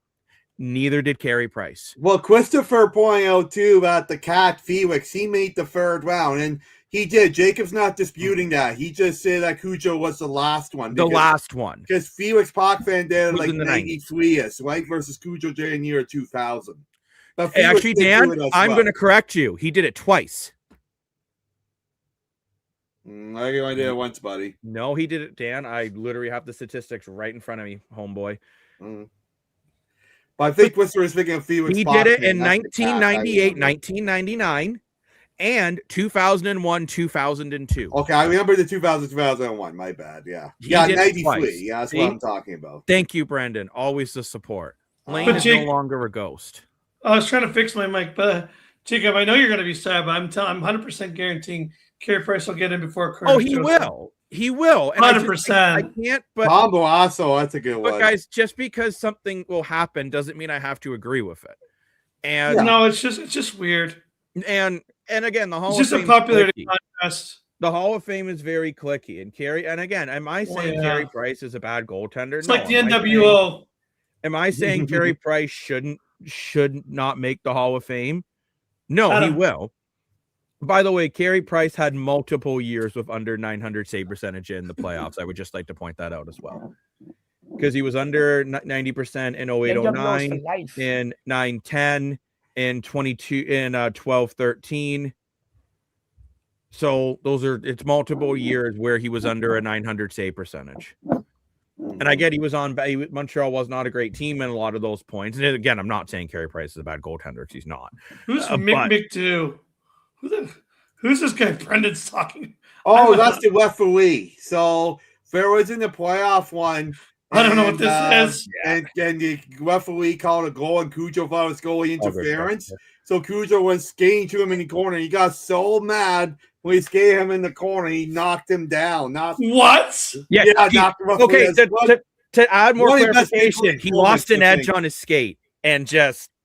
No, I know it wasn't on purpose, but I think some of the best Maple Leaf moments was that moment of Cujo And when Ty Domi walked down the Philadelphia penalty box and beat him up, and to hit Darcy Tucker through on Alpha Civic Happen. I think those are like really some of the best Leaf moments. Well, I did not know. Brandon's saying it's right. Lane's saying no. I'm like, oh no. Thanks for lying. No, I never said that. I just didn't. I never said that. It's not true. It's not true. See, you just said it. But yeah, it's not true, brother. But no, it's not true, brother. It's not true, brother. What am I gonna do, brother? Do I agree with you guys that Carey Price will get into Hall of Fame before Curtis Joseph? Probably. Am I going to continue to whine and complain about it? Probably, because I disagree with it. I think we've named so many other goaltenders. There's a lot of big issues with how the Hall of Fame does things. Which like, I think that's been apparent for like years now, especially with McGinley. Like that much was obvious. Like he was being kept out for some dumb reasons, but there's some good players. It's also key to remember people, because I know they do that. Like some people tend to forget. I'm your American brother. What's up, brother? But like it's also key to remember that like their international careers are a big part of it. And that's why I think a lot of players have gotten in when maybe they shouldn't. I know with the women's game, that's going to be a big topic, because a lot of those women have gotten in solely based on their international career, because they didn't have a league for so long. Well, now they do, which is great. But I did see a debate recently, and I found it pretty funny, because it was asking who from the PWHL would get in first into the Hall of Fame out of like, who was it? It was Marie-Philippe Poulin. Mind you, she's like 34, 35. I think it was Kendall Cole Schofield, I think it was, who's American. She's from the States. And then it was another American. I just don't remember her name now. And I was like, well, it depends on whoever retires first. Whoever retires first getting in. Like Marie-Philippe Poulin is going to be into the Hall of Fame. Hillary Knight. Thank you, Brendan. Hillary Knight was the player. Thank you. And it's like, it depends on who would get in, who would retire first, would get in first, because they're all three of them. And I would say, though, if they all retired at the same time, it would definitely be Marie-Philippe Poulin. She's like Hillary Knight, though. Hillary Knight, though, is amazing. Hillary Knight, I think, is I could be wrong, because I haven't looked up this stat. I think she is the all-time leading point scorer, like of all time at the Women's World Championships. Like Hillary Knight is class. Sarah Nurse. That's the first one I was thinking too. Sarah Nurse, not yet. No, but when she's retired and everything. But by the way, like that will also depend on her, like how the rest of her career works out. Like Marie-Philippe Poulin, you could say, undoubtedly, even in like 2018, you could say, oh, Marie-Philippe Poulin, no matter what else she does, she's gonna make the Hall of Fame, because she had won gold. She had also scored, I think she has like 7 points in like Olympic gold medal games. Oh, yeah, it's crazy what she's done. Like, Marie-Philippe Poulin is the definition of like cold-blooded. Like she is cold-blooded. She is never scared of the moments. Like she is. Maybe it's not the greatest. Like maybe it's not like the. No, we're not. I'm not laughing at you, Adam. A comment came in that made me chuckle. No, but I'm just on the screen. But it was like made me chuckle. I can't say enough about Marie-Philippe Poulin. She's just so. Oh, she's incredible. But she is just so good. Like Hillary Knight is so good as well. I just wanted though to mention I was doing a quick research. Philippe Poulin's 5th Olympic Games. That's insane. Yeah. 5. She's won just 4 to name some goalies though that are still not in the Hall of Fame out of the NHL at least. So you have Chris Osgood. Oh wow! 3-time Stanley Cup winner. Yeah, I forgot about that. 15 in wins. You have Curtis Joseph. Yeah, Ryan Miller, arguably the greatest American goalie. It's all his fault. I'm not surprised Mika that he's Kiprusoff, who you could argue was one of the greatest European goalies. Tom Barrasso. Pekka How Rinne. long has Tom Barrasso been retired now? Since the 90s. Oh, yeah, it's been a while. I'm going to butcher this name. John crazy. Vensmanbrook. John Vensmanbrook? Yes. Who Rangers, right? Over Panthers. Oh. Kind of forgotten about the era. I mean, he was around a similar. He was towards like his career kind of ended when like Wamberger and Hasek were starting to get going. But all I mean is you talk about all these goaltenders, and I would argue, especially Kiprusoff, Miller, Cujo, and Osgood, probably all deserve to be in the Hockey Hall of Fame before Carey Price. I think that's a pretty fair statement. I think Chris Osgood probably gets the least amount of respect for what he's done. And yeah, I mean, maybe apples to apples. I mean, I do like apples. All of those players that he just named all played in the NHL. Yes. Unless you're talking about the women's players because they don't have a league, but they still get into the same Hall of Fame.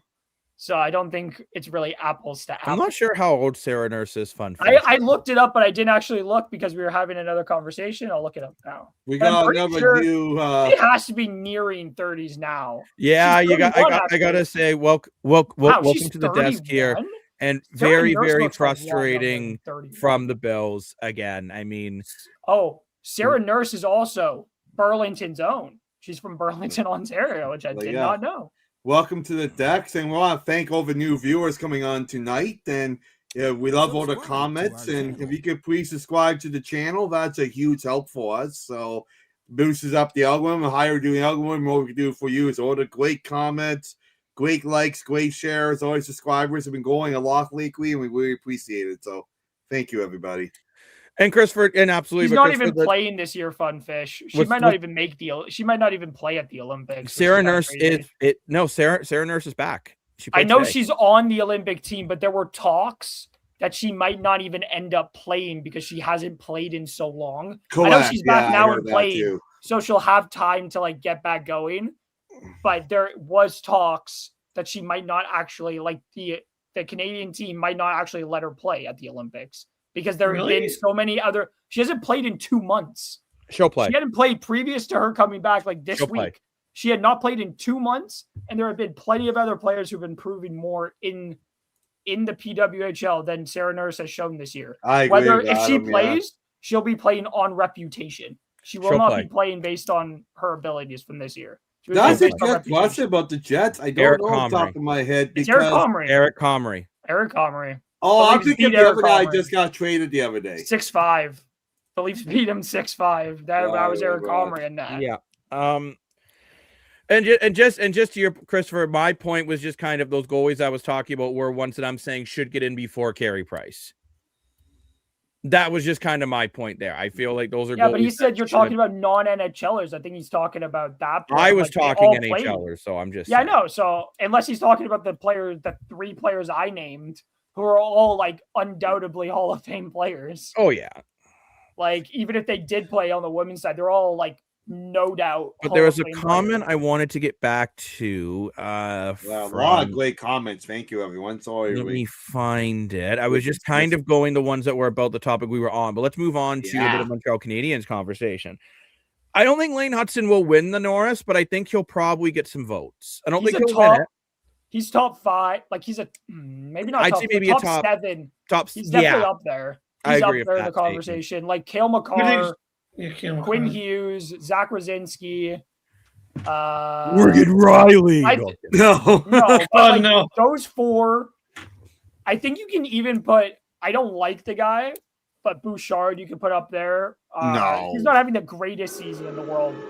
Yeah, definitely. But he'll be up in the conversation, Jacob, whether you like it or not. He'll be up in the conversation. Lane Hudson, 100%. I think Lane Hudson will be in the conversation. He's been Lane Hudson. I'm sorry, Evan Bouchard could tie a hand behind his back, and he would still be better than. I didn't say he. Like I'm just saying, Bouchard would be in the conversation whether we like it or not. I don't think he should be.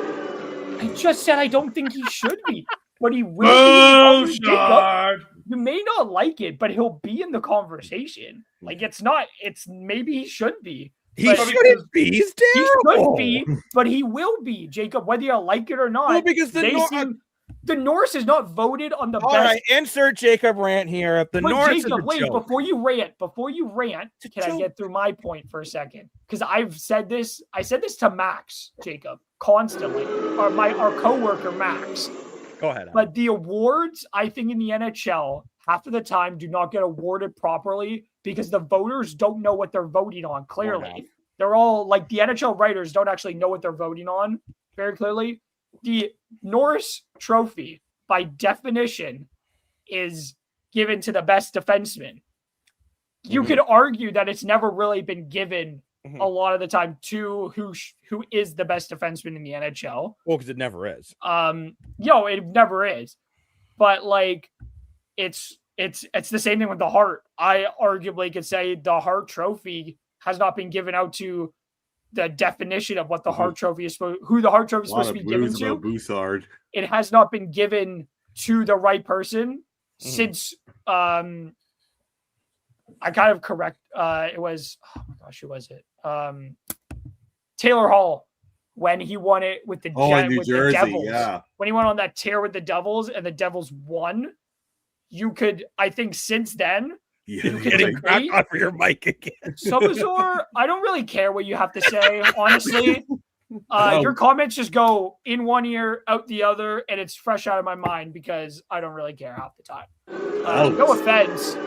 Kind of offense meaning, I guess. But you could say that the MVP has not been given to the player who is the most valuable to their team since Taylor Hall. Because I don't think Austin Matthews, when he won it, was technically the best player on the Leafs. Like, you could make arguments for other players.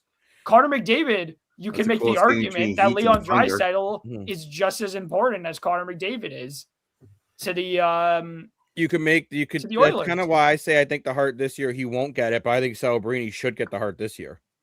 If the Sharks make it, he should be in the conversation. He won't though. It'll probably go to Nathan McKinnon. It goes, let's be honest, it goes to the player who leads it. It's not supposed to go to this player because that's the purpose of the Art Ross Trophy. It goes to the player who leads the league in scoring. You could almost say Lane Hudson could win the Hart. Lane Hudson will not. Lane Hudson, no. Like Lane Hudson's a great player, but you also have like Sikorsky and Caulfield and Suzuki. But my point about at least this is a soft middle defenseman. That's impressive. But that's not the point. But my opinion on the Norris, Lane Hudson is not the most valuable player to the Habs. Split the Norris into two trophies. Best offensive defenseman, best defensive defenseman. Because what do you define a defenseman? Is Cale Makar the best defenseman because he's basically a forward who can defend? Or is it Jacob Slavin because he is the best defensive defenseman in the NHL and it's not even a conversation? Like that's the main question, right? And it's like even last year, I can't remember who won the Norris last year, but it should have been Jacob Slavin. He was I think it was probably Cale Makar. Cale. But like Jacob Slavin defensively is better than Cale Makar. You can argue with me if you want. That's fine. I won't bring up plus minus to Adam. But it was Jacob. Well, I want to kind of go over. Let's go through this for a second here. So Cale Makar won it last year. I think the one that I am egregious with the most from the last couple of years is Erik Karlsson 2 years ago. That was crazy to me. I don't think Erik Karlsson only won that trophy. You can debate it or not. He only won that trophy because he put up 101 points because he was horrendous. Defensively. Like in defensive point shares, Erik Karlsson had 3. The other 3 winners around him in Cale Makar, Quinn Hughes, and Cale Makar again all had over 6. Adam Fox had 4. Roman Josi had 4.8. Mark Giordano, who I always forget, won the Norris, is at 5.9, the highest in the last decade to win the Norris Trophy was 7.1, and that was Drew Doughty in 15-16. That's defensive shares. So I feel like that's a good way to debate it. Even you could say plus minus because Erik Karlsson was horrendous plus minus wise. But like the winner of the Norris only goes to the person who leads defensemen in scoring. Roman Josi only won the trophy because of that.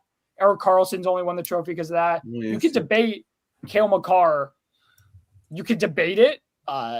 Like overall, the best defenseman overall you could debate was Cale Makar. I feel like Jacob Slavin defensively was the best. He is probably the best defensive defenseman in the NHL. it's an interesting debate. I still feel like the Hart is the more egregious one to me. And people can get mad at me for that. The Hart Trophy is bad, in my opinion, because I don't think it's ever been given to the right person. But I believe we have a question here for Sir Adam, because I don't think any of us really know enough about college football to answer this. So, Adam, I don't know if I want to open up my mouth and get it wrong again, because I don't know. It's hard because I'm just going to say Indiana because they're the best team ranked. So they Indiana have been so good this year. And I just watched a video recently. Indiana, most of their roster is full of seniors. So all of these players have kind of been old farts. Have played 4 years of college football basically at this point. Yeah, to be advantage. They have the best player in college football on their team. I personally think Indiana's going to win. I think it's going to be a really close game. I do think Miami are really good, though.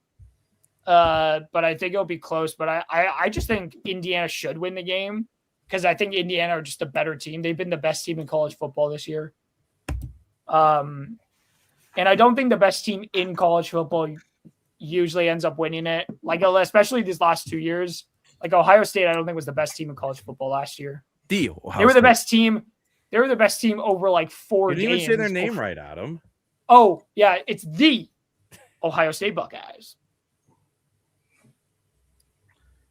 But yeah, I mean, we will if you guys want more college football talk, we can try to do more. I mean, Adam and Sam both know it very well. Sam from Football Talk with Sam, that's on our channel as well.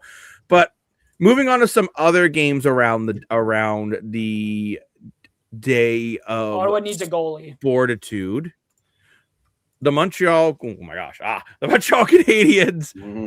pull off a nice comeback win over the Ottawa Senators. And I think, Adam, you nailed the nail on the head so much that the nail is now like through the door. The Ottawa Senators are considering their hopeful solution is James Reimer. They're pretty desperate. I mean, they allowed 6 goals on 19 shots tonight. Ottawa should have won this game pretty easily. They outshot them 34-19. They scored 5 goals, 4 in the second. They should have won this game, and they didn't. And that's the Ottawa Senators. Unless they get a goalie, I would say for the next 2 weeks, they may as well just cancel the year for them. Just tank and try to get Stenberg. Well, you think Weimer could be the answer? No. I don't know. Reimer wasn't the answer in the Spangler. And no disrespect to the Spangler, but those guys are not as good as NHL players, and Reimer wasn't the answer there. I get that, but you say Dennis Hill to be the next goalie of the Leafs. Dennis Hill's records in the stats in the AHL is worse than the NHL, right? I mean, it's tough for these goalies too because they play behind better defense and better system in the NHL versus the Spangler or the AHL will insert thing here, you know? I would agree with this comment here. I think the Habs at the end of the day, they made a nice comeback. Cole Caulfield down 5-1 or like 5-4-1, 4-1 or 5-1 they were down, and they came from behind. And I mean, like Caulfield, nice night, 3 points. Josh Anderson going to assist. Lane Hudson, 3 assists. Slavkovsky's turning into a really nice power forward for them. He had another 2-goal night. But Ottawa's got to be frustrated. Like, this is a game that I think the Ottawa Senators should have won. Like, Jake Sanderson, 4 points. Tim Stützle, 2 points. Brady Tkachuk, the duck, another goal. Perrin and Cousins, couple each got one behind the net. I said it about them last year. 5-3 with 4 minutes left. So, I said this about them last year, and I still think it like today. I think that they made the playoffs a year too early. I just think they did. Whether other people, I think they were good enough to make the playoffs. I just think they needed more time, I guess you could say. Like, I think that experience should have helped them this year. Now, I don't know if it's really just been like Allmark just really struggling in net this year. I don't know what happened with him or missing Brady Tkachuk for the first month or two, but this team is way, way too talented to be this. It's goaltending. But it's also, I do want to say, Habs have shown they can come from behind. But I do want to address that. I think it's a good thing for the Habs to hang their hat on. But also, they got to like getting behind by multiple goals. Because if they do that in the playoffs, because I think this team will make the playoffs, I don't see a reason why the Habs wouldn't, unless their goalie's absolutely like. Which they've been getting okay goaltending of late. Yeah, like I feel like that team is too talented not to. I wouldn't want to be a Habs fan watching them do that. I wouldn't want to watch that in the playoffs because it's so stressful, but it's also like at some point luck is going to run out on you. I really hope the Habs start to play with more consistency when they're not getting behind by multiple goals during games. And don't need to apologize about Habs. No idea who he is. Too. No offense. Never heard of his name before. So I'm just looking up his stats, by the way. He plays in Western Hockey League. He plays for the Minnesota Tigers. Man. And this year he's got 62 points in 41 games, 33 goals, 29 assists, and he's a plus 33 44. Goals already. 33 goals. Holy cow. So he was one of Montreal's high draft picks, like last year or 2 years ago, I think. Easy. Yeah, Montreal. Where was he picked? That's the scary thing about Montreal, I will say. This was a third round pick from Montreal. Smart. Oh wow, a third round. Montreal has been able to build a team and have success of late without doing what Toronto did and traded the entire farm system. Sounds like he's going to be good. Sounds like he sounds great. I will say, but I don't know enough to make a full comment on him. Yeah, no, well, it's not even that. I'm like, I want to see, because 33 goals is really good, but it's also like, I want to wait.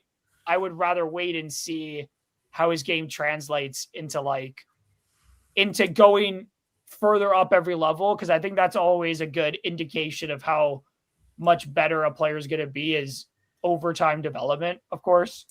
But he does sound like he'll be good. Doc has been so injury prone. I feel so bad for the guy. Patrick Laine.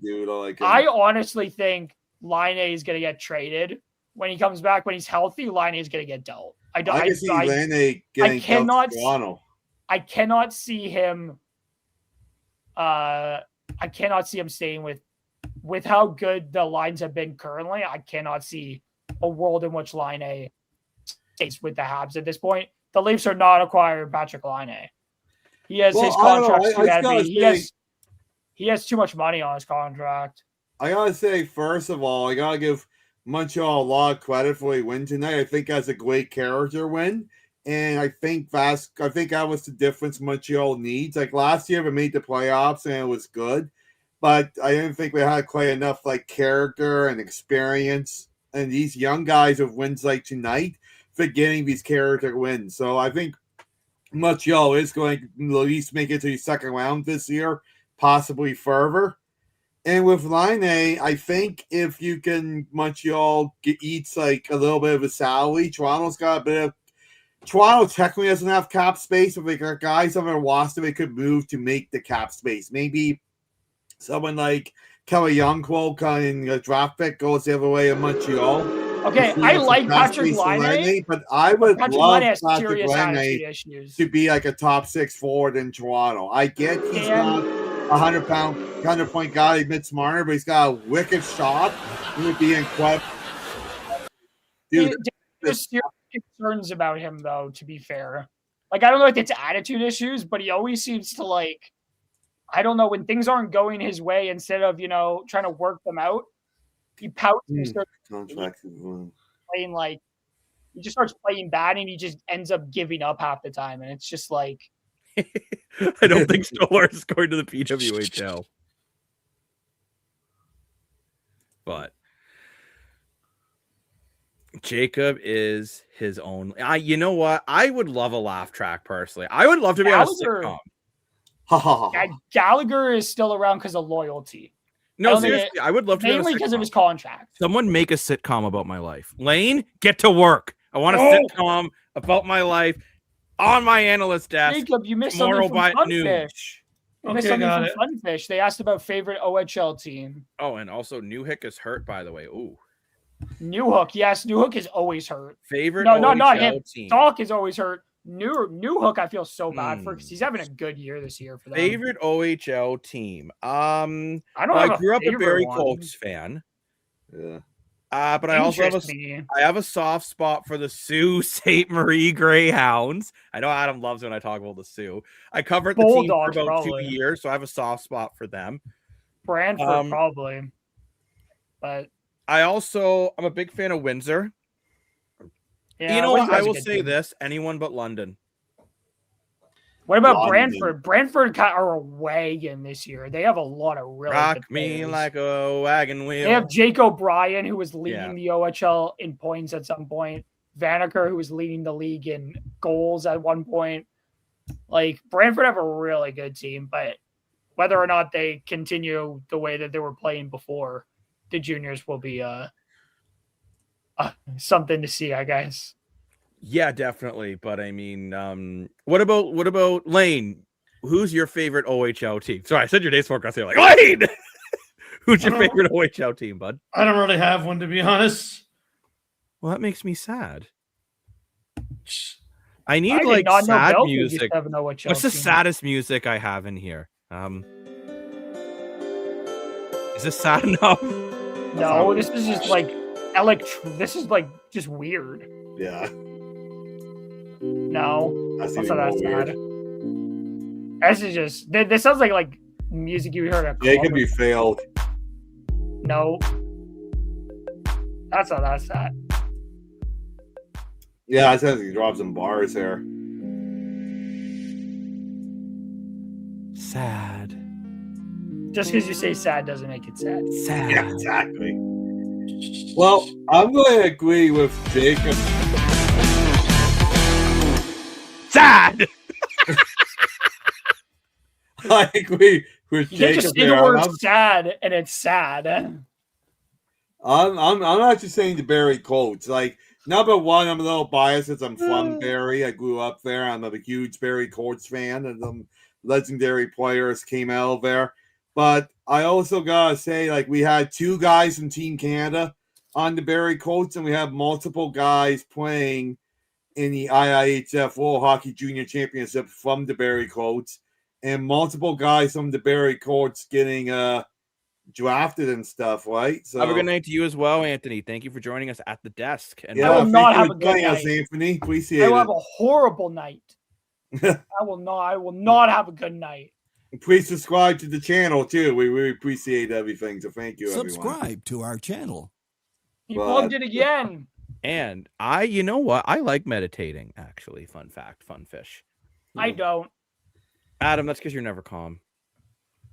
Except I've never tried to meditate. Which is very funny because, like, Adam, your personality is not a calm personality. I'm not going to lie. No, it's not. But you're very calm about sports. Where I have a pretty calm personality, but I think I could still rage for another hour about the Buffalo Bills. Jacob, I definitely have a very calm when we were watching the Golden Knight game, I was like really calming myself and telling myself not to yell at my Lane took care of that. I was like, don't yell, Adam. Don't yell. Lane took care of all the yelling for all of us. But happy birthday. Oh, yeah. I definitely could have yelled, to be honest. I'm not very calm when I'm watching the Leafs. I was just really calm on here.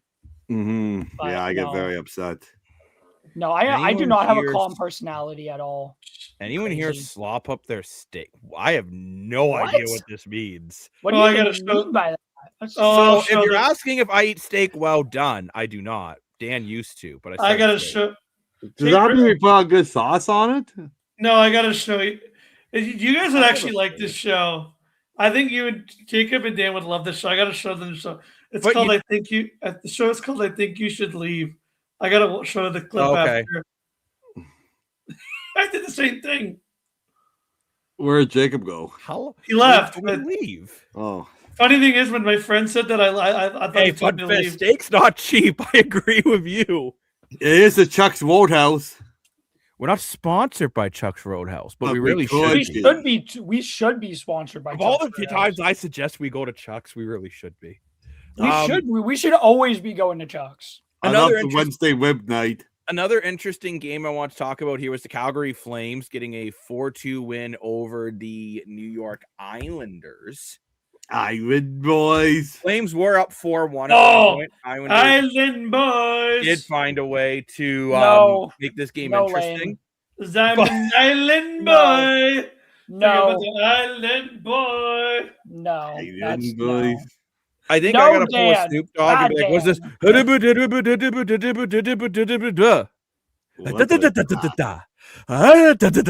That was Snoop Dogg's reaction when he heard Island Boys. Are you okay?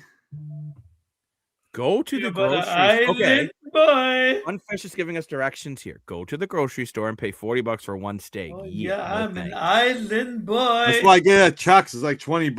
But no, give the Calgary Flames. I don't know if you guys, and the reason why I wanted to bring up the Flames game, did you guys see the end of that game where Rasmus Andersson high-fived every single player on the all of his teammates as they left and gave half of the team hugs? I think apparently that might have been he's going to Andersson's last game Boston as a Flame. Apparently, Boston. Whoa. Florida, no, sorry, not Florida. Apparently, Calgary has given Boston permission to talk with Rasmus Andersson. I'm assuming it's via It's got to be an extension because they won't do the trade without it. Man, I wonder Anderson in Boston, that would be a nice. That's a nice fit. Cow, oh man, nice people say Toronto. I don't think Rasmus Andersson replaces Chris Tanev at all, so I don't like that fit. Yeah, I think Brandon Carbo's looked great for Toronto since he came back. That's great. That still will replace Chris Tanev. Well, it's pretty close. No, because you wanted them both.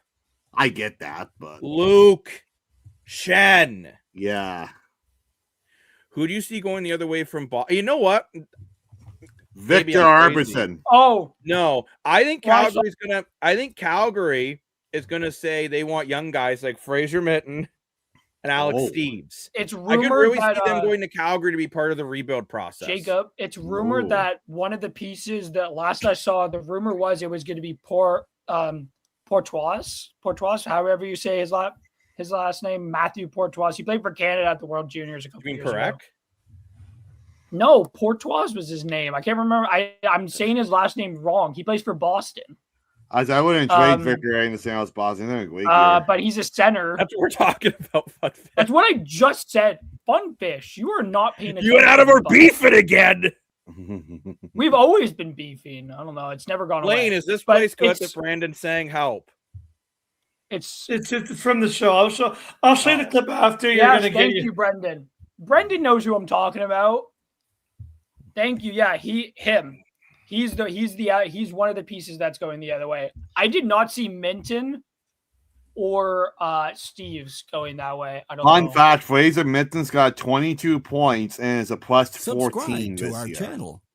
Subscribe to our channel. I don't know. I sucks the Leafs guys gave him up. And Carlo is starting to make that trade look like wine instead of old milk again, which is good.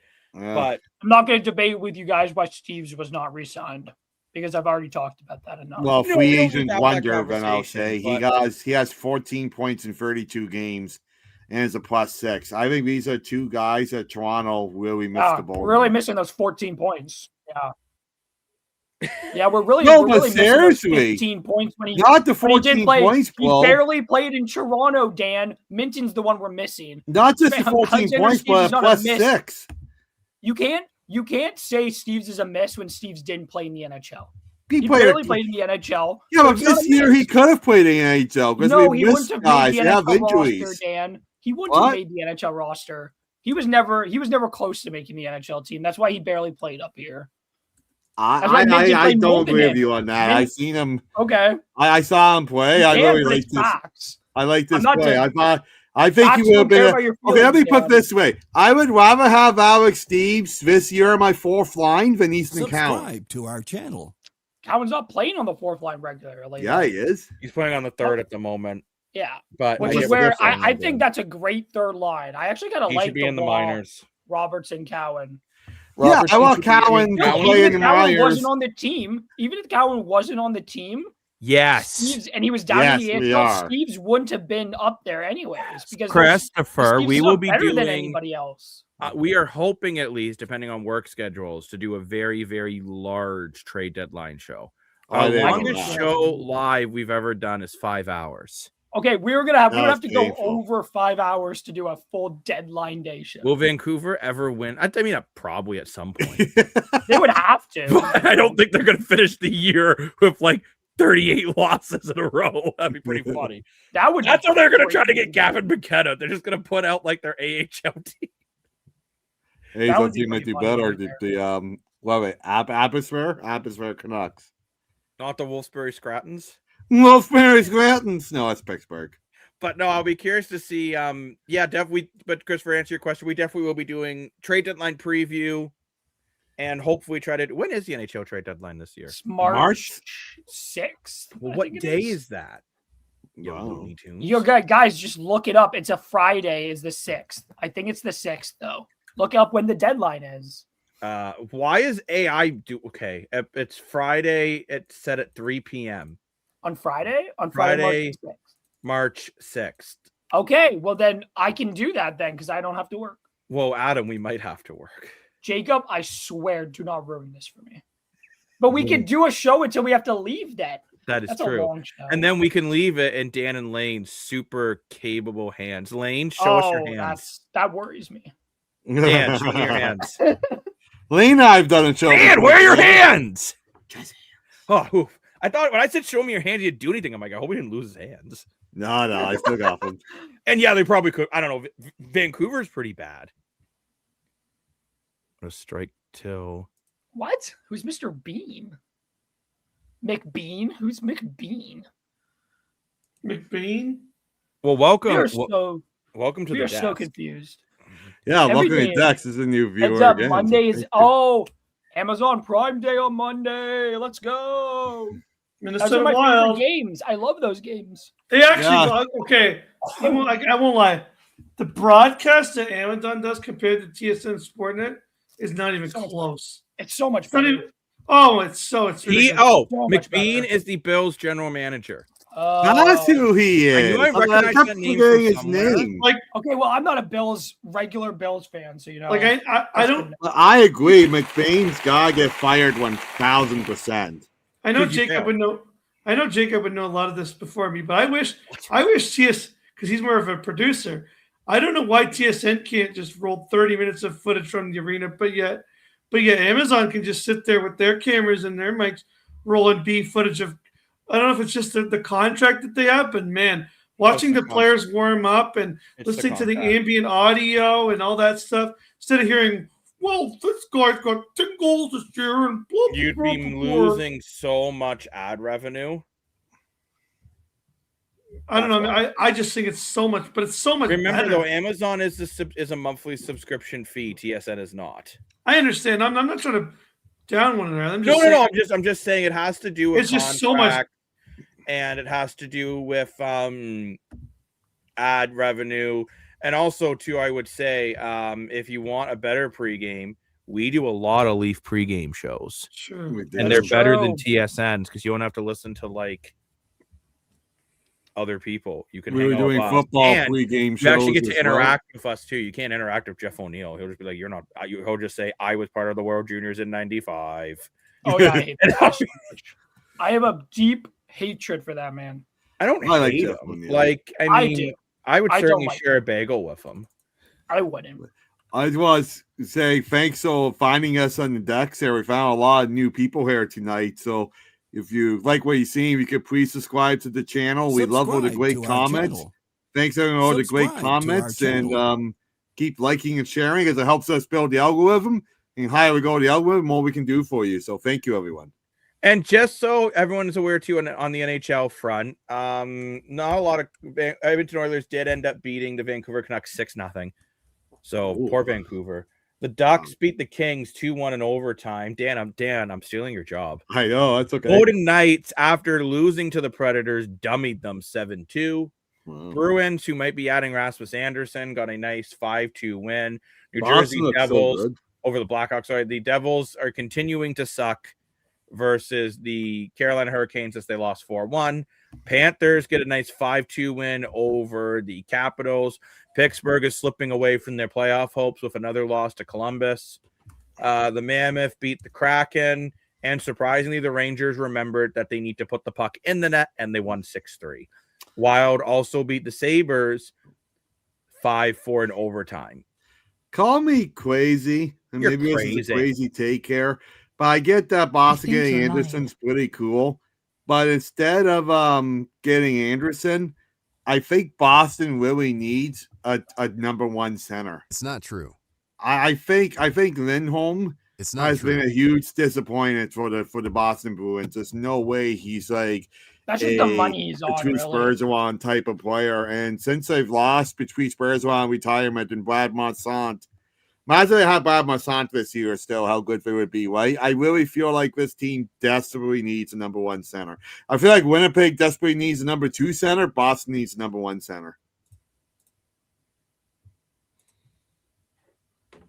Isn't Morgan Geekie their number one center? I thought Geekie was. I think you're lying.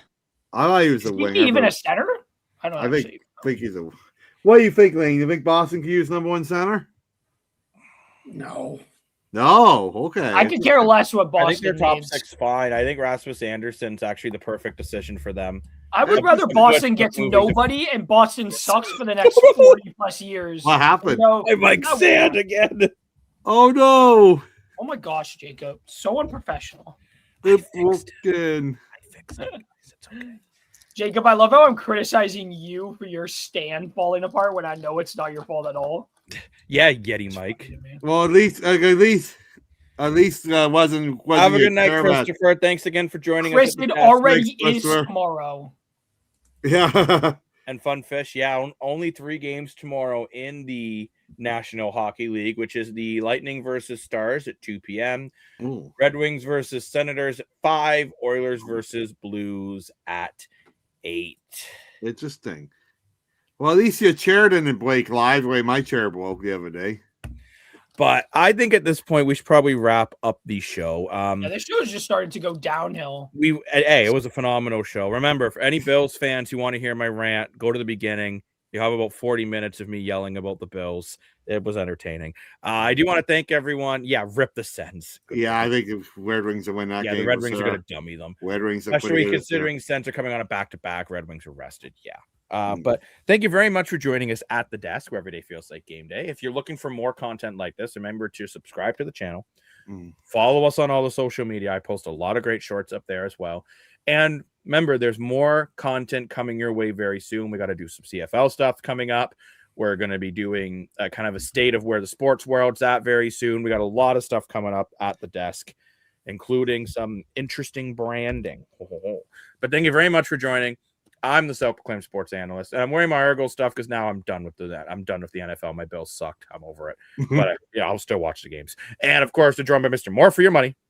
Woo! Go Pats, go from Fun Fist. That'll be a no Pats, no. Wow, another reason not to like Fun Fish. I can't stand the Patriots, but Fun Fish, you can cheer for who you'd like. And of course, we have Mr. Lane, Dashing Dashko, and Adam, who was not bit by a spider, but he was bit by a goat.